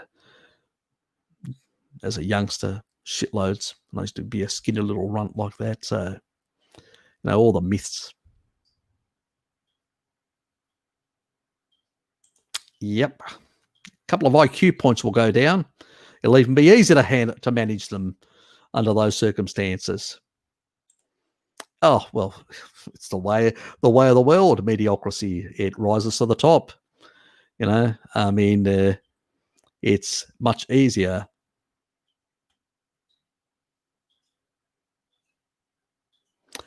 How much do the Israelis eat? Is that about the meat thing again? I know they've got those fatty, what are they called in the Middle East? It's not only it's also the Arabs and the Israelis in that region. They've got those lambs that have got those big fat pieces behind the sort of fat humps on them. Yeah, their traditional meats are very fatty. So even the direct study, when they did the direct study doing the high-fat Mediterranean, it wasn't a low-fat Mediterranean, high-fat Mediterranean, the Atkins, and the Learn diet, which is the nutritional BS diet, which failed, came in last. The Atkins came in first in the direct study, which is a randomized control study done in Israel, 2005, and had a 5-year follow-up as well. And a lot of the foods were supplied. And this was done at that nuclear facility, one known, or whatever it's called. So in that regard, we know that animal foods are good. And a lot of these populations, because they're arid environments, they live off animal foods. There's not much vegetation around, believe me. Yes. Okay, bad news. Brazil's facing a cattle shortage. What the fuck? You're kidding me. How can you guys... There's not enough cattle to sustain the high demand we're facing at the moment. Really? Oh, okay. What, all you guys are going full-blown carnivore or something? Is the movement really growing that fast? Yes. Okay. That's interesting. That's surprising. Look, I know that there's a lot of cattle. I've heard stories. I don't know whether they're true, that people have been telling me about Brazil and Argentina, that a lot of the traditional sort of grasslands that were used for cattle have been declining, and more plant-based sort of like soy and things like that have displaced a lot of the sort of those areas. Is that true? That's what I've heard.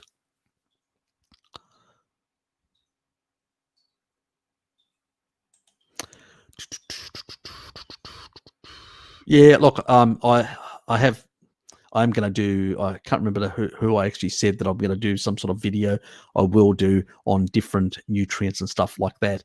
And I will base it on energetics. That means the size of the person. So it's going to be very different than the way the RDIs do it. I'll be basing it on what is required by the actual human body, depending on the size of the human body. That's how they do it in veterinary science. They do it based on the animal's requirements for its size. That's how it should be. Your vitamin and minerals and macros and micro requirements are going to be very different based on your size, let alone if you add athletics and other physical activities and all that. That also adds another element to it. So you start from base level and then you extrapolate from that. So many hours of so many types of activities. You need so many additional of this, and this, and this. So it's not uncomplicated, as you can understand, but I will be doing something along those lines just to demystify those things They do take time, as you can see, that sort of breaking down and working every single amino acid, fatty, all these different little parts. And I didn't even really go into it. I didn't even go into all those enzymes and all the other sort of stuff. I didn't go into any detail, really. It was just to hit those points, and Bart was, oh, stop, too much, you just focus. You want a bit of focus on those key details of the major deficiencies, because that was really what our focus was, to point those things out, because she made the argument that you can get everything from milk, 100%. And that's what I sort of debunked, in a sense. So that was the purpose of that. But yeah, I think those are useful, because they have to be based on the amounts, what you can derive from them, and then when you're looking at specifically for a human being, what are the energetics of that human requirement. So, and they need to be broken down properly. And that's just basically, you have to, there are three different caveats. The first is the general requirements for baseline physiological requirements, which is basically somebody at rest. What would they require for that sort of size, that body? Then the exercise component. Then there's the element from, are you pregnant? Are you lactating? In terms of women, all these things, these figures change. I did that on the iron. I didn't do it for all the other stuff. And as I said, because that is a lot of detail to get through. I can tell you, to stick and do all those stats, to work out all the figures for pregnant women and all that, it takes a very long time to do all the calculations. So these are not things that you can do just like run of the mill. And that's why nobody's ever done them. They'll tell you in general, but they'll never, to break it down and then look at the energetics in different sort of circumstances, whether you're pregnant, whether you're physically active, whether you have a disease, whether you have deficiencies. What do you do? So there are a lot of caveats there in those other things. And so I want to do a base one and then look at sort of like deficiencies and stuff like that, and do like part 1, part 2 with deficiencies and stuff like that, to cover those different aspects. So it becomes, that's been my focus in the way I do my little video things. I try and I want to do like one. It covers everything definitively. I don't have to do that again. I don't want to revisit it. I notice other people constantly doing one after another. I want to do it quite comprehensively, cover that. That's done. Go back. That's your reference. Move on. Next one. Then it makes it a hell of a lot easier in that regard. And if I have to, let's say I've made an error somewhere, humans, we're all basically dumb monkeys, so we're going to make errors somewhere. That's when I will retract that completely, take it out, put in my private list, and then put a new one if that's required. But at this stage, I don't have as much content to basically retract anyway. So, who knows in the future. But as new science comes along as well, I'm always questioning things. And we've got to, don't take things on face value, even what I say, because sometimes but one thing that I will always tell you, I will always nuance things, and I'll always remind you what is my confidence level on the information I'm giving you. If I've got high confidence on certain things, like on all those sort of in terms of the requirements and how much you need in that milk stuff, there I've got good confidence in that. That information is really good. In stuff that I'm not, I always say, I need more. I need to look at it more. We can really say this, but not this, or not enough. So I'm always trying to make sure, I know a lot of people prefer black and white answers, but everything is not a black and white answer, because we've got holes in our knowledge. It's not my fault that we've got holes in our knowledge. I know other people won't tell you that, because they just want to sell you something, or tell you, look what I discovered, or look what I fucking stick up my ass in a day. That's their approach. I'm not into that. I want to basically say, well, this is what we understand. This is what I can tell you at this point in time. There are these sort of things that are still a bit on the grey area, a bit hazy. We still need to understand better, and sometimes it may not be a complete answer, but it's just that's how it goes.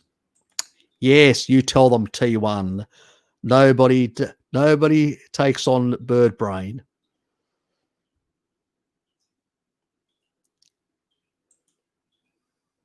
Exactly. Remember the beak.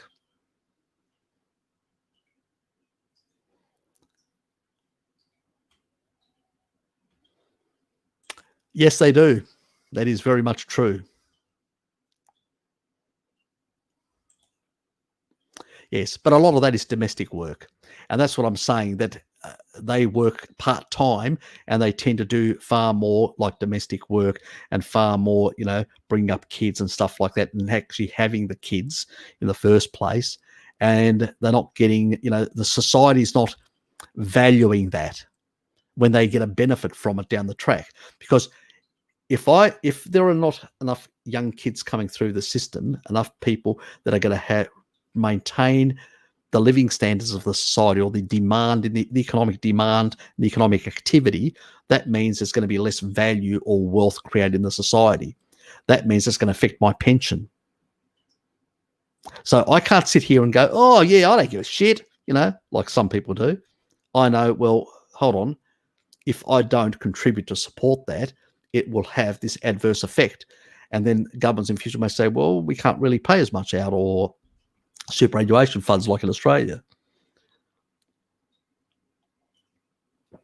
Quite justifiably under those sort of circumstances. So, sometimes we have this sort of too much narrow focus on ourselves selfishly, and we don't recognize these truths.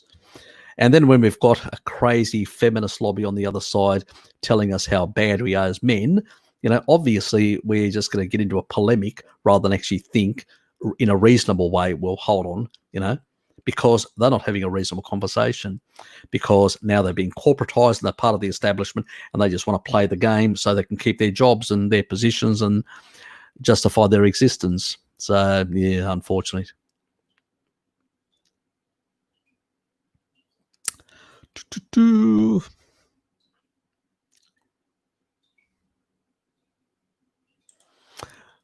Stay-home parents actually do get a decent income in Australia. Yeah, look, it depends. Get 100 a week per child in families, tar benefits on top of my job wage. Yep, okay. Yep. Look, I'm not saying that it could be better in some regards, and also there's a superannuation side as well. Well, families may get that, women do lose out on their superannuation. So there's that side as well. That so it's not just the wages, it's also super income, because you don't know whether you're going to be in the same relationship in the long run, and whether you're going to rely on a 2-income pension. If you separate at a later age, well, the woman then may need to. I know some older women that are forced to basically in the workforce again because they don't have enough money aside to basically support themselves in older age. So there are those sort of tragedies as well. So I'm always, I think about these things, about other people's sort of circumstances as well. It's always easy to be emotive, oh, I'm with a feminist or the male banner or whatever, but a reasonable person thinks, what if I'm in the other person's shoes? What does my life look like from there? And that's, I always do that. I didn't in the past. Probably my heart condition basically probably made me a much better person. When you go through, you see life just fly past you like that, and you start realizing things that are important, and it's not money. So yeah, part of my life there was a bit of focus on that, and I've come to realize that that's not as important. I actually get more joy basically helping people nowadays than I thought I would. So there you go. Yeah, funny, isn't it? Got to have a tragedy to wake up to yourself. Okay, here in Brazil, we can we call this new breed of crazy oh empoderated feminists or feminazis. Okay. Oh, you got them down there as well. Okay. That must be a global trend. Yes, yeah. Oh, look, I've actually listened to them, some of them, you know. Some of them, the crudeness coming out of their mouths. I can tell you one thing, down deep, they really, because some of them, I remember one which was she was in an older age bracket, and you could see there was a mother across with a kid, and you could see the sort of envy and dislike. She didn't have kids, because she was a feminist, she was not really into that and all that. And you could see that, and I'm going, fuck, these people have got issues, really have issues.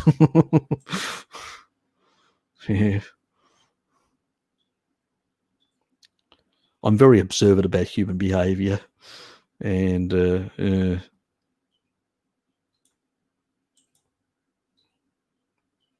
well, it's these are things. Hey, first for Tasmania, becoming the leader of Tasmania. Nah, just kidding. Bart's trying to organise a movement for me in Tasmania.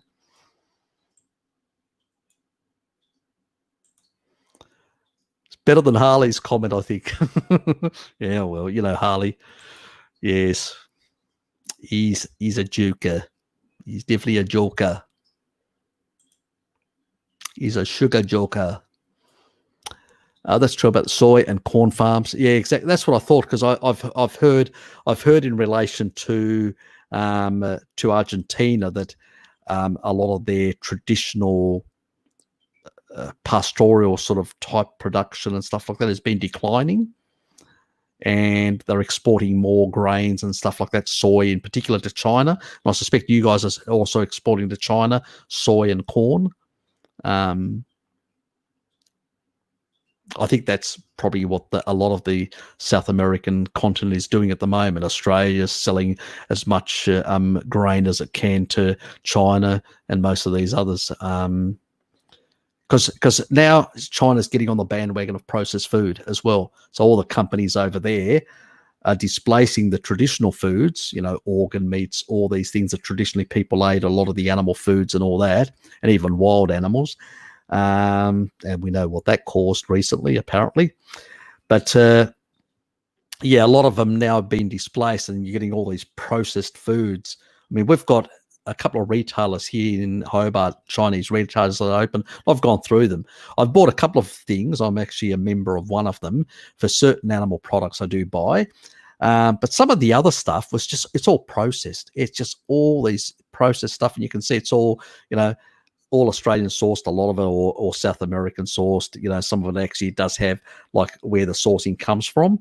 And I have asked some of my Chinese friends to sort of translate some of the stuff so I can understand what the bloody thing the label says, because sometimes they only stick the label that just tells you what the macros are, the ingredients, but all the other stuff you miss out. So I actually asked the Chinese friends to basically read the stuff so I can actually understand what the damn thing. And even though I don't buy it in many cases, I'll just take a snapshot with my camera and I'll actually show it, and I'll actually ask them to read it, to translate it for me, so I can understand exactly what some of the what they're doing. And so I realized that they're actually buying from these parts of the world and creating all these newfangled processed foods. So they are building up a processed food industry like the US has and Europe has had and Australia's had for many years. They're building up their own, highly processed food industry as well. So yeah, so you can expect they will have their own versions of Macca's and McDonald's and Pizza Hut and all these sort of Chinese versions hitting the world stage in the not too distant future. So yeah, watch this space. Okay, suffering harder drought. Yeah, exactly. When you get rid of grasslands and you go to monocrops, which is vegan kibble, That's what you get. You get more harder, you get more droughts and more erosion. That is exactly, it's against the environment. This is why I say I'm an old environmentalist that basically believes in pastured lands and stuff like that, and looking after the land so we can have it for multiple generations to feed us as humans. These fucks only want profits. They don't give a shit. And these fucktards, the veg-tards, basically are supporting this sort of damaging to the environment and telling us that ruminants are bad, which they rebuild soils. Everybody knows that because for thousands and thousands of years of agriculture, we've used animals to rebuild soils with manure and stuff like that, and getting them, and crop rotation. And these fucktards are going to tell us that basically animals are the problem. We need to get rid of them and actually create even more monocultures of soy and shit and kibble. You know, I mean, what the fuck? These are the people that have infiltrated now the environment movement, all these different movements, and are pushing these agendas. They've infiltrated, the vegans have infiltrated the feminist movements, all these, and they're pushing this plant-based anti-animal sort of diet on every one of us and all the politics behind. And that is why these organizations are not making any sense anymore. That's why I have nothing to do with them anymore. I used to, but not anymore. Because they've sold out. They've sold out to the businesses, and they've sold out to the grain manufacturers and people like that, because they don't care about the environment. It's all their shit politics. You know? It's all the fucking cute furry animal, mythological, brainwashed, crazy thinking that they've got. It's, oh, God almighty. How can people be so, mad, crazy thinking?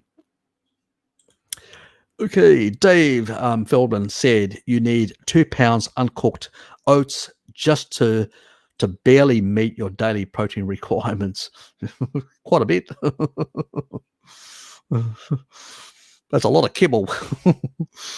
Look, I know he does a bit of a keto, sometimes carnivore. I think he's been doing carnivore now for a while, so it's pretty good. Look, yeah, yeah, but it's low quality. You know, yeah, fine, but it's low quality shit in that regard. Yeah. Yeah, I know. Fuck, you'd blow up, wouldn't you? I would. I think any normal human would. Have a search on that, Harry. But Hong Kong is ordering more cattle through, or through China is decreasing. However, Asia demand is interesting too. Look, yeah, Hong Kong's a bit of a funny little place. Hong Kong basically is some of the wealthiest people in the world, and they know where the nutrient density is, and it's not in kibble, it's in meat, animal products. So no wonder they're actually ordering more. It's starting to rain outside. Can you hear it? Yep, it's coming down in buckets. But yeah, with China, there's a big push in China to try and actually create a food industry to compete with American food industries.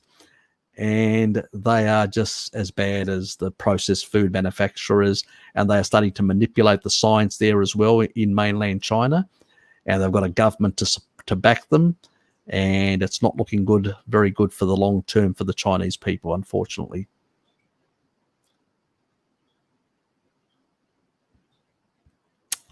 Okay, I'm gonna. Oh fuck, is that the time? Now we're well over 3 hours. I'll just quickly go through with.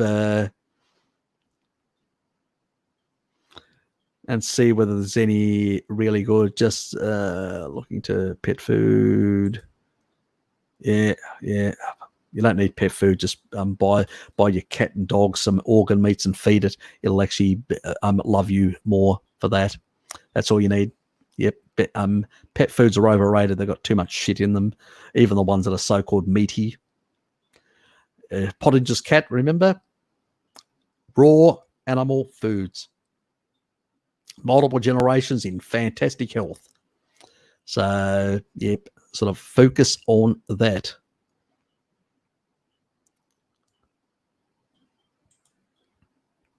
Yep, lots of villages suffering severe drought. Yep, exactly. Yeah, this green gold avocado, exactly. All that sort of the avocado shit. All these monocrops.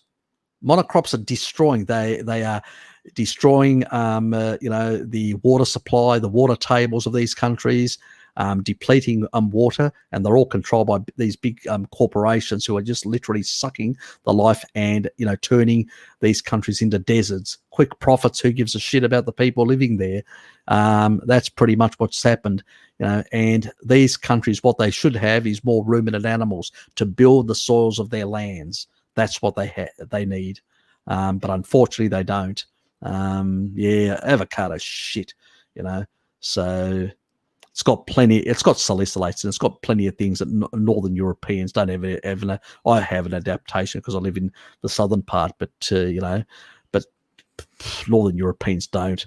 Why people eating that shit is beyond me, and they call it a health food. Oh God. Yeah, exactly. Declining populations, all on the kibble, definitely causing all the problems. Yes. Please hit the like button, please, and please share this. And if you have not subscribed, which I find very unlikely with this crowd, please subscribe. Or if YouTube has actually unsubscribed you, please subscribe again. They do that. It's a basically a policy for them. If you're not part of the kibble culture, you get unsubscribed. So yes, things like that. Yes. Yeah, you're welcome, mate. Yeah, it's going pretty well after 6+ hours, 6.5 hours. I mean, I've done a longer session. My longest session was I did 1 3-hour session with Bart. Then I did a 3-hour session early, and then I did a Euro one right after, which ended up being 4 hours. That was that was a long session. That was out to 10 hours. It was fuck. I was just so tired. I just went straight to bed after that. I'll probably now I'm not that tired. I'm probably will stay up a bit longer, but oh God, I was just wasted after so many hours. Yeah, I need to set a. Yeah, I know. Sometimes I get carried away. I enjoy myself too much. I could go on for hours. Thank you. Yes, it's taken it's a long evolution, let's put it that way. But I'm happy the sort of person I am. Actually, it's less stressful. Do you know when you're at peace with yourself, you're less stressed? When you're not fighting people, when you're not, even Luxie, I know somebody told me that she put a video up against having a go at me. Yeah, fine. I'm not going to bother. I'm not even going to bother. Because I don't take it personally. People do. I don't take it personally. Yep, fine. You want to have a go at me, fine. That's not going to really bother me. It's water off a duck's back for me. But I don't like people putting out misinformation or bad information that could actually harm people's health. That's what gets me, fired up. So I fire up when I see people promoting things that could be harmful to people's lives. And yep, I'll go after them, and that's, and even with Paul, him promoting honey. Yep, I've made my comments, and I'm not going to retract them, because if he can basically show me a reason why a food that is 7 times more glycating in the blood, 7 times more glycating than glucose, that how that is a food that you should eat on a regular basis, is beyond me. When it was traditionally a seasonal food only anyway, when there was high UV, which you could deplete to some extent, mitigate the deleterious effects. So why should I apologize? If you're putting out stuff that could be harmful to other people, no, I'm going to argue against it. Now, you may be insulin sensitive, you may be more athletic, you may basically be doing more physical exercise, so you actually are more better health situation. So it doesn't have a deleterious effect on you. But how many other people out there can say the same thing? So people will see that and they'll go, oh, Paul's doing it, so I'm going to do it. And you go, well, do you realize, mate, you're pre-diabetic, or you've got this or that, or you've got this underlying, these issues, or you're carrying a bit too much, or you're more sedentary. Do you realize not a good thing for you? But this is a problem because people see it. The guru said it, must be right. Always question even what I say.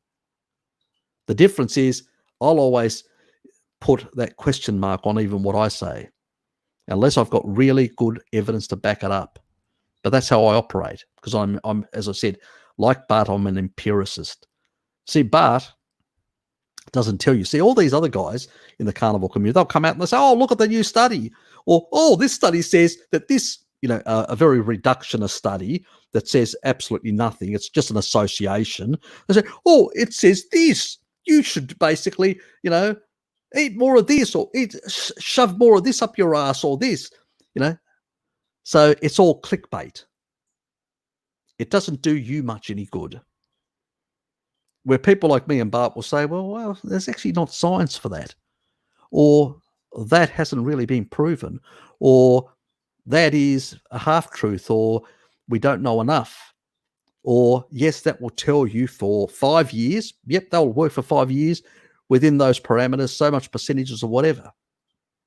The odds ratios or the risks within that 5 years or whatever. But beyond that, I can't tell you beyond that.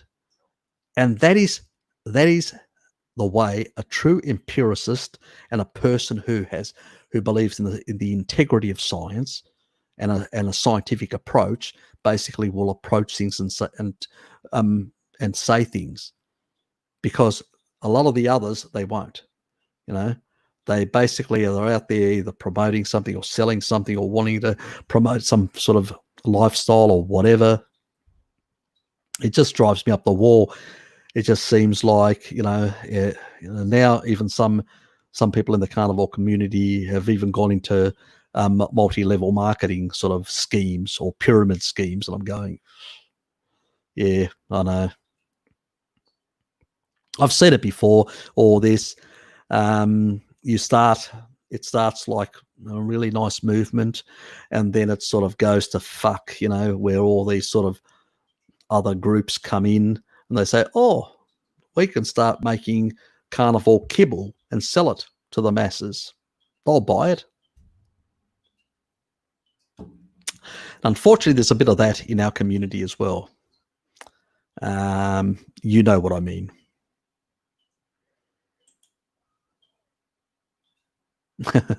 Woo! Yes. Yeah, I know, it's a marathon. Yes, definitely a marathon.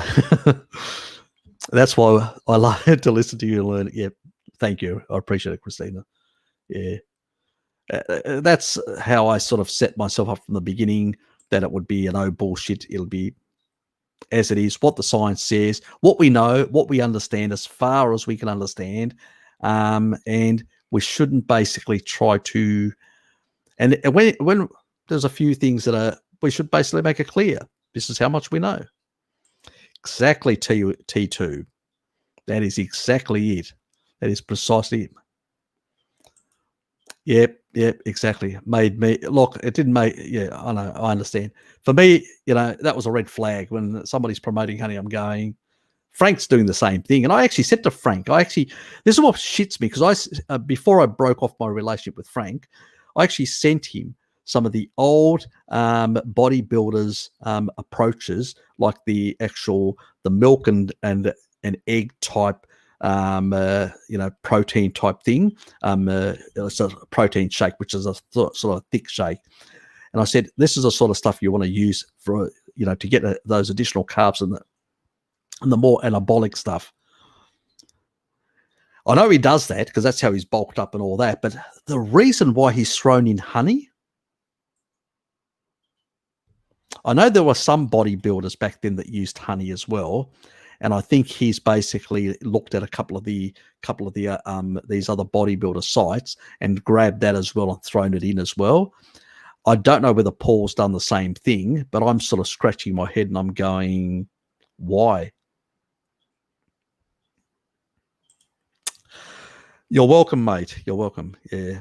I'll try to keep it.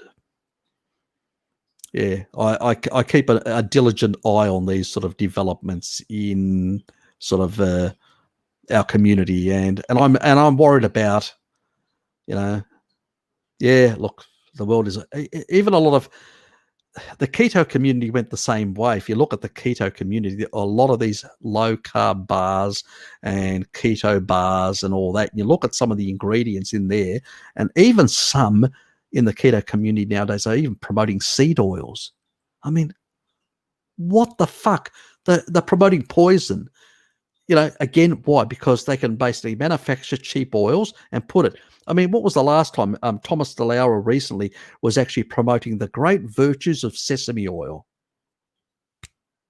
What the fuck? These people give a shit about your health? No, I don't think so.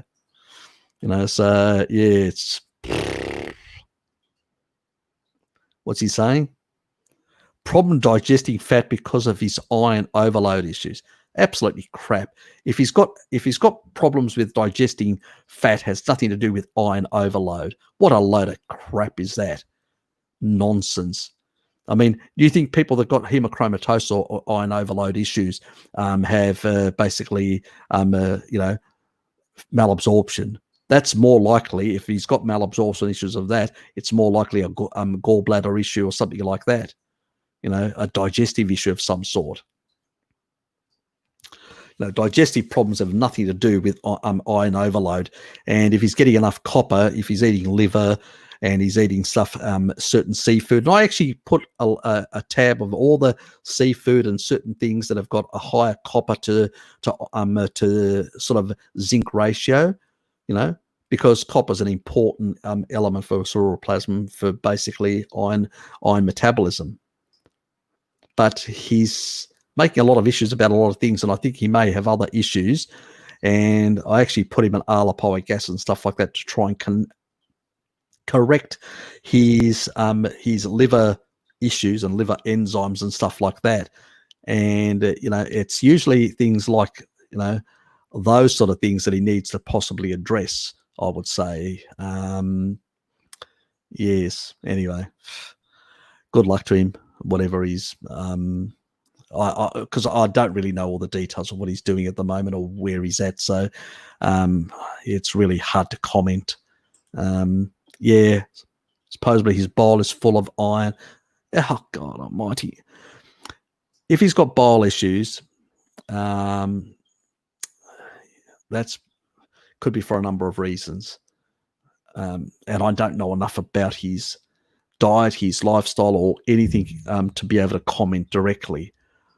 But you need to basically, as I said, fix your stomach, fix your gallbladder. You may need MK4, and I was the one that actually put him onto MK4 because he was unaware of MK4 until he became a friend of mine at the time, because most people were promoting MK7 back then.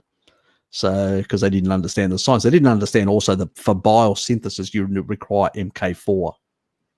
MK4 plays an important role in liver functions, in also fixing your recycling of bile as well. So it has a lot of things through the FXR sort of enzymatic system. So yeah, fuck if I know what issues. People need to understand. You need to eat. If you eat proper food, you shouldn't have these issues. So yeah, who knows what he's bloody doing? I think he's jumping on all these sort of crazy bandwagons and all that, and yep, who knows exactly? I've got no idea. He's a young bloke. He sort of reminded me a bit like myself. I used to be a bit gung-ho like that as a youngster, always opinionated. I always knew things better than anyone else. I was always in a big mad rush to get somewhere. So he reminds me a bit of myself, and I sort of took him a bit under, sort of tried to bring him a bit under my wing, because I thought that I could help him, steer him, gave him a lot of information, like I did with other people, but pretty much they all fucked me off. So, fine. I moved on. Their loss. They're just doing the same, regurgitating the same old stuff. They got nothing new to contribute.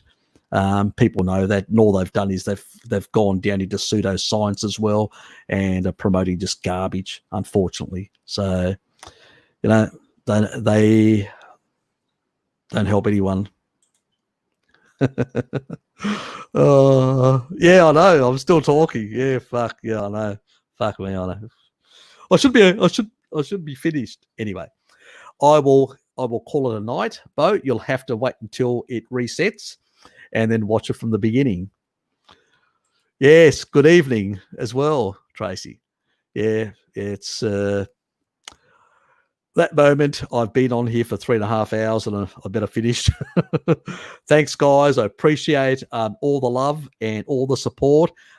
Please like and sort of share this video with your friends and all that. Take care. Look after your families, and I appreciate all your support and time. Thanks, Luke, for all your hard work in supporting this channel. I do appreciate it a lot, and it adds to that humor value as well that we throw in there with some of those beautiful images that you create. You make us all very happy, and we all say thanks. And guys, please thank Luke for all his great work in supporting this channel. So please add your comments, and thank you guys as well. Appreciate it, and take care, and look after yourselves, and yes, say no to the BS. Anyway, see you guys. Bye. Take care.